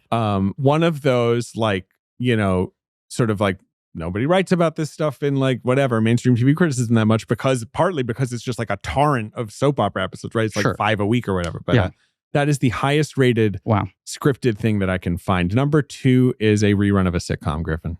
Number 2 is a rerun of a sitcom on cable as a Big Bang Theory. It's The Big Bang Theory. Right. That was a thing I remember getting a lot of ink at that time, was that Big Bang re-airing on primetime on TBS would get bigger ratings than most things airing on network television. Number 3 is a crime thriller TV series that I believe continues to be ongoing Interesting. in new forms. They're always opening new Oh, chapters of this. I think I got it. Please. Dexter? Not Dexter, although that is another one. That one is messing with things so much where they're doing a new Dexter where they're like, ignore the finale of the last Dexter thing we did. We know you didn't But like they're it. addressing the original sin now. Finally. So, I don't know then actually. Okay, but it is It's something. one of those like long running hit shows Yeah. that people don't talk about too much. But it's not like Leverage.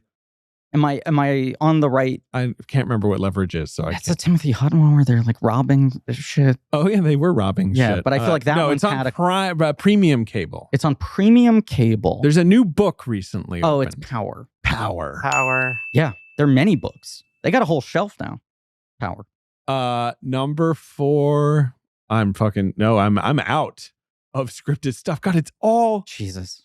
all right. So that's it. I mean, like it's just lots more Big Bang Theories, a lot of Fox News, some Red Sox games. All right, what's this? All right, this is maybe Ben's watched this. Okay. Is it TV? It's a reality show. Is it about home restoration? No, it's about people who live in the Blue Ridge Mountains of North Carolina that are taught basic wilderness survival skills. It's on the History Channel. Ben?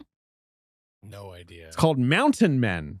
It's been running for 12 years. Okay. Not familiar. He teaches you stuff. If you say so. And then another one is about fishing people. You must know that one. Mm. Either of you. Anyone. A reality show on Discovery Channel about fishing. Bassmasters? No. No, don't say it like that. No. That was a reasonable guess. Sure. About fishing. I don't even know if that's a real show. I think that was a video game. Yeah, you're probably right. Isn't that the thing that's at like the bar? Yeah. Bars have it. Yeah. Okay. It's about fishing people. It's called Crab fishermen, I believe. In Alaska. Okay. It's called Crab Fishermen in Alaska. It's called Deadliest Catch. Classic. Y'all don't know Deadliest Catch? Yeah, no, of course. Been running for 20 years. Yeah, of course. There's 351 episodes of Deadliest course. Catch. Anyway, apparently one of the guys died. Yeah, everything's a bummer. It's just crazy to think about this indelible, important piece of culture Yeah. that was voted like the greatest cinema of the decade by Cahiers du Cinema or whatever, right? Like, all Right. that And then shit. Twin Peaks The Return is airing at the same time. I assume you were talking about Deadliest Catch. But then you look it up, right, and like the ratings news is like Showtime's like fart of a revival. Absolutely shit the Twin bed. Peaks The Return. Nobody cared about that. But them also saying like a leaky 240,000 viewers. But it's And real. you're like, isn't that bigger than most network shows now? I don't know. I remember after Sundance doing what is called the water bottle tour after my yes. first film, where you meet all of General these people meetings, and development at shit, this yeah. time, Oh, they were all giving you water bottles? Is that the idea? Yeah, Like take a although Showtime branded. although thankfully this was I was at home because it was the pandemic. Oh, sure. So it's just a lot of water bottle Zoom meetings. Yeah. It's called the Brita Pitcher Tour. Yeah. It's called the keeping good boundaries by not leaving the house tour. We're all in it together. And I remember I think I still had like more optimism about the taste of your average, LA development executive, just like talking about Twin Peaks The Return as this like seismic moment for like me and my cohort of like starry-eyed artists and people just being like very much that Like, didn't that thing bomb? Yeah, like, totally. I thought nobody it was watched that shit. Very much just like seen as this like minor failure in the same way that like some other forgotten reboot that was like unsatisfying was a failure. Yeah, wait, what is a good Two example? Dexters ago. Yeah. Because there have been, obviously. Murphy Brown. That didn't really hit when they brought Murphy Brown Right, back. that's the thing. There's like the X-Files. the X-Files yes, that's season great. 11. Great Right? It's example. like, people Yes. lost interest. And it's Right. like, but Twin Peaks The Return is like reinventing forms and is like, will be discussed for a generation. And there, anyway. Like it will be. What I find even more aggravating than what you're describing are the people in those same positions who are like, oh my God, I love Twin Peaks The Return. It reinvented the form. Obviously, I can't make anything like that. Like my dad used to always invoke the like young development exec who has a framed Cassavetes poster and is like, that guy's my fucking hero. Anyway, who am I rooting for in your script? Griffin, do you have a Lynch list? Yeah, It's the only other thing. I We have just to rank tabulated David it. Lynch. Jane, if you off the dome want to rank happy David to Lynch. Happy to rank. Let me do a little work on my phone. Yeah. I mean, but, this feels a little... very hard to rank David Lynch because almost all of his work is meaningful to me. Yes. So I feel a little silly saying that one is better than the other, but such is Did you guys watch the I think unavailable except for DVD Industrial Symphony? Oh, yes. Yes, we covered that on Patreon as part of our David Lynch sort of, Mhm. shorts and ephemera. I love that. I'm not going to put it on my list. I feel like but I've love seen it. almost everything now in the... I feel like there's just always more weird shit. But yes. Yeah. I mean, this feels like a very fungible list. Like, even as I'm looking at it right now, I'm questioning it, but I'm just going to... Are you including Twin Peaks as one entity? Twin Peaks: The Return, I am Fire Walk not. with Me, and the original series is separate? I am putting Twin Peaks purely as the movie. I am solely ranking the movies, but I guess you could also say in that spot, I put Twin Peaks as a total project. Maybe. I don't know. You do what you want. David, you go first. Okay. Number 1, Mulholland Drive. Basically my favorite movie ever made. Number 2, Twin Peaks: The Return. If so you're putting it in there. Okay. Number 3, Twin Peaks: Fire Walk with Me. Mm-hmm. I'm not going to count the other Twin Peakses. Because those are Yeah, I think directed by lots of people fair. and That's they're, okay. a little different. Sure. Twin Peaks: The Return, I debate away on is it a movie, is it a TV show? At least he directed the entire thing and it's very much Yeah. his, Number 4, Lost Highway. Wow, you have it To high. my slight surprise. Yeah. Number 5, The Straight Story. Number 6, Eraserhead. Mm-hmm. Number 7, Blue Velvet. Mm-hmm. Number 8, The Elephant Man. But no offense to any of these things. Yeah, we got a little bit of flipping going on. Yeah, which is good. Yeah. Number 9, Inland Empire. Mhm. Number 10, Wild at Heart, which is probably the first thing where I'm just kind of like, I love Wild at Heart, but it doesn't speak to me maybe in quite the same way. And number 11, Dune, which I adore. And that's the worst thing he ever directed, Yeah. I guess. No, I agree with you. And I came out fairly positive on Dune. Watching it this time. What are you laughing Ben at? sent us a website I forgot about, but Okay. I do remember at the time, which is the sort of GeoCities Matthew Lillard Search for the Zone website. Oh yeah. Oh, was this Love like as a that. promotional Love thing? that. Right. Oh, that's cool. Yeah. It has some fun stuff. I'll include it in the episode description. fun. Yes, like the blog that character was creating in Yes. search of the other's world. Okay, here's my list. It feels very I will be fungible. vacationing in the zone in 2025, just to announce. I'll be going to that purple sea. You'll travel there? Want to hang out with Garland Briggs' Okay. floating head. Ben, write a note to check live show venues in the zone to see if we can get him to do one of those if he's already going there. Okay, go ahead, Griff. Okay. There's a fungible list. I feel like I've changed it 3 times in the last 10 minutes and Whatever. perhaps, right, Who whatever. cares? I have number 1, Elephant Man. Yeah, that's your favorite. It's my favorite. I also feel like, even though to certain degrees, it's like the Lynch movie that other people could have directed, the things that he did that no other filmmaker would have done, and the fact that it is kind of like simultaneously a more conventional narrative for him while also being more experimental than anyone else would make that movie. It's also just a movie that devastates me emotionally. Number 2, Mulholland Drive. Number 3, Twin Peaks Fire Walk with Me. Number 4, Eraserhead. Number 5, The Straight Story. Number 6, Blue Velvet. Number 7, Wild at Heart. 8, Inland Empire. 9, Lost Highway. 10, Dune. That's where I landed. Sure. Lost Highway lower for you. I'm gonna count down. Do it. Yeah, do it. 10 Dune. Wow. With apologies, 9 The Elephant Man. Okay. No, that's fair. Never really lit up for me. Yeah, it really lights up for me. 8 Wild at Heart. 7 The Straight Story. 6 Eraserhead. 5 Inland Empire. Oh wait. I didn't actually write numbers here, and I have 5 things left to list. So 11 through 6 so far. Blue Velvet, number 5. Mhm. Lost Highway went number 4. Twin Peaks: The Return, number 3. Mulholland Drive, number 2. Fire Walk with Me, number 1. Yeah. I'll say this for Love Lost it. Highway. Yeah. I verbalized my my problem with the trade-in value on Bill Pullman for Balthazar Getty in the second half of that movie. We also recorded that one like months ahead because of Lowry's availability. So that was the one I watched before I was fully Oh, that's a fair emerged, and I Yeah, hadn't yeah, seen yeah. it before. Mhm. It's the one I've been most eager to rewatch now at the end of this series, It's even if very, I'm maybe going to take a very little fun bit of to a break. rewatch that. Yeah. That one, see it on film if you can. That You is know a what? great If I movie to see sit and watch in a theater. It pop up as a screening, I will absolutely jump on that. I'd like to rank out of all the episodes we did for our Lynch series, not from a quality standpoint, as far as the conversation, but Sure. from a production standpoint.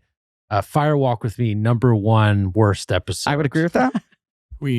Jane, to be clear, we had the filmmaker Akasha Stevenson on, who was Very great. Scott Stevenson. Yeah. Very patient. Yeah, was in New Orleans and was taken to some sort of like Ghoul's lair of a rental studio. to Zoom with us.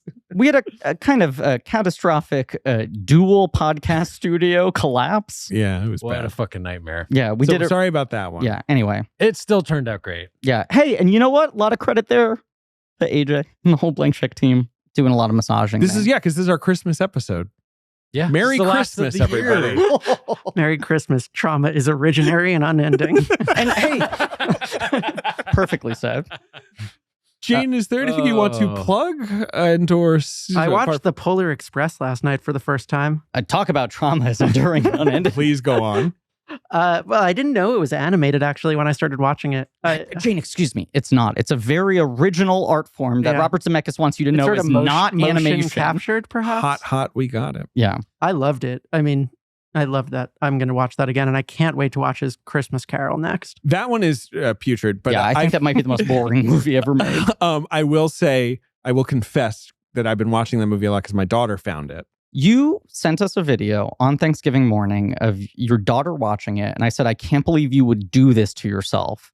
You're ready to like have to watch Polar Express 17 times That's how it knowing your goes. daughter's She wants to viewing watch it habits. over and over. And your response was, I don't give a shit. I'm not David Ehrlich.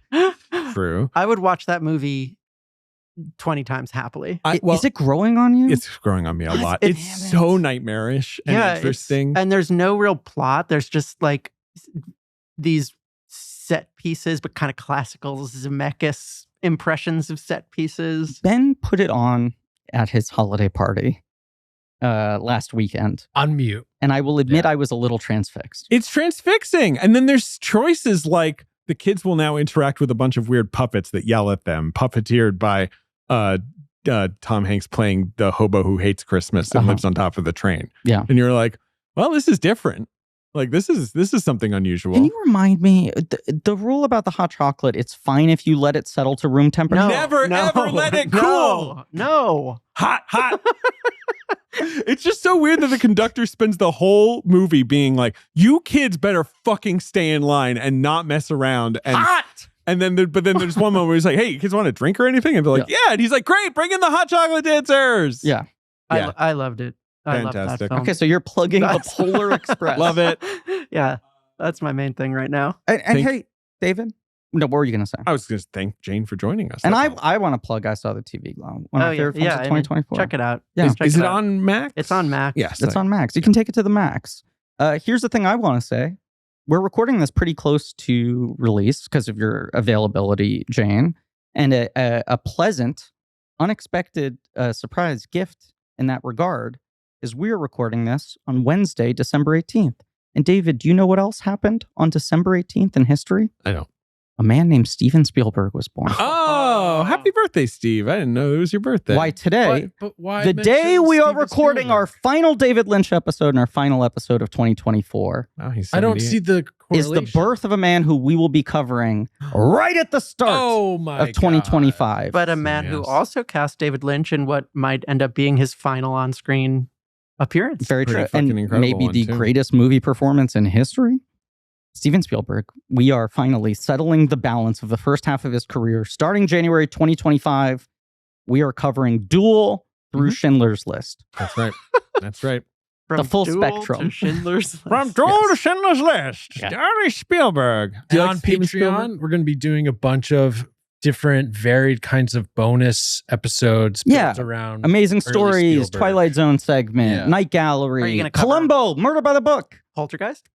We are not. We Mm. went back and forth on whether or not it felt rude Mhm. Toby Hooper. to Toby Hooper. And also, there was enough sort of like pure Spielberg ephemera, especially since it's taken us so long to do the early career. We were like, let's cover the early non-movie stuff. You seem disappointed that we're not covering Poltergeist. Do you love Poltergeist? I do love, I mean, I come love on, of course I Yeah. love Poltergeist. Yeah, yeah. You know what? Yeah.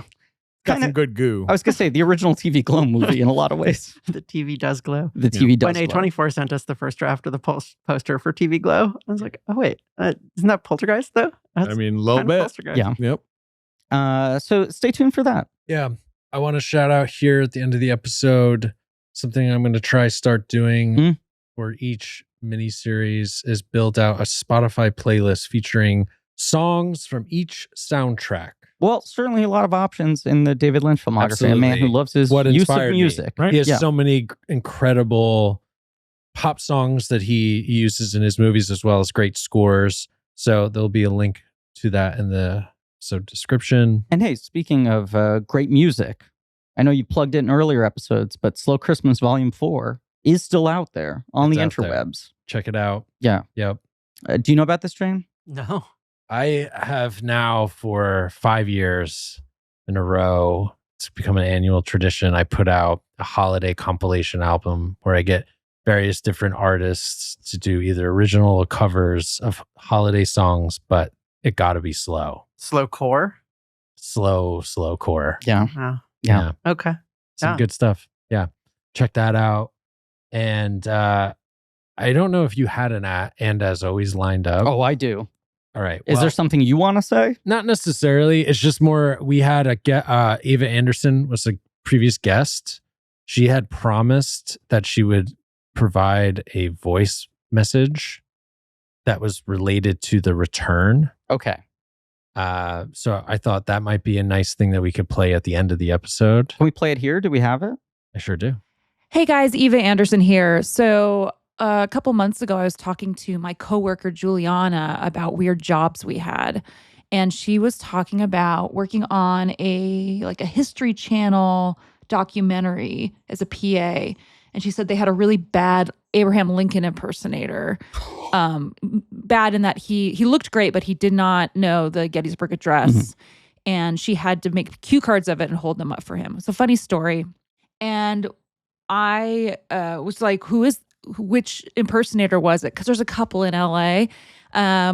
And we dug around and finally found his name and his IMDb page. His name's Robert Borowski. He's an LA area It's the Woodsman. Abraham Lincoln. Some of his credits include Pee-wee's Big Holiday, the movie written by Paul Rust. He played Abraham Lincoln.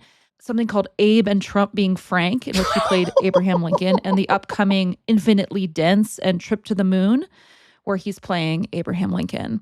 But buried in the middle of his credits was Twin Peaks, one episode, The Woodsman. He's the gotta-like so guy. now none of you will ever be able to unsee The Woodsman's Abraham Lincoln beard that he didn't change at all. He just painted it black. It's delightful. It makes me so happy. And I hope you guys are having a spooky Twin Peaks The Return record. Okay, bye. Thank you, Eva. And we forgot to mention that there are cobwebs This and guy. bats flying all around this record. Yeah, This guy. yeah, absolutely. Yeah, the Woodsman. Yeah. Thank you so much for that, Eva, for sending that in. Farewell to David Lynch. Remember when we did season 1 with Eva? That feels like 17 years ago. Right. But thank you for the pie and the coffee, Eva, and the voicemail. Thank you, Jane, for being here. Thanks for having me. And as always, before I came up, I was on the phone with Ben Hosley at Blank Check. He told me they are onto something from the podcast indicating 2 friends. And last night I had another Monica Bellucci dream. Yeah, good job. That's what you wanted. That's what I wanted to do.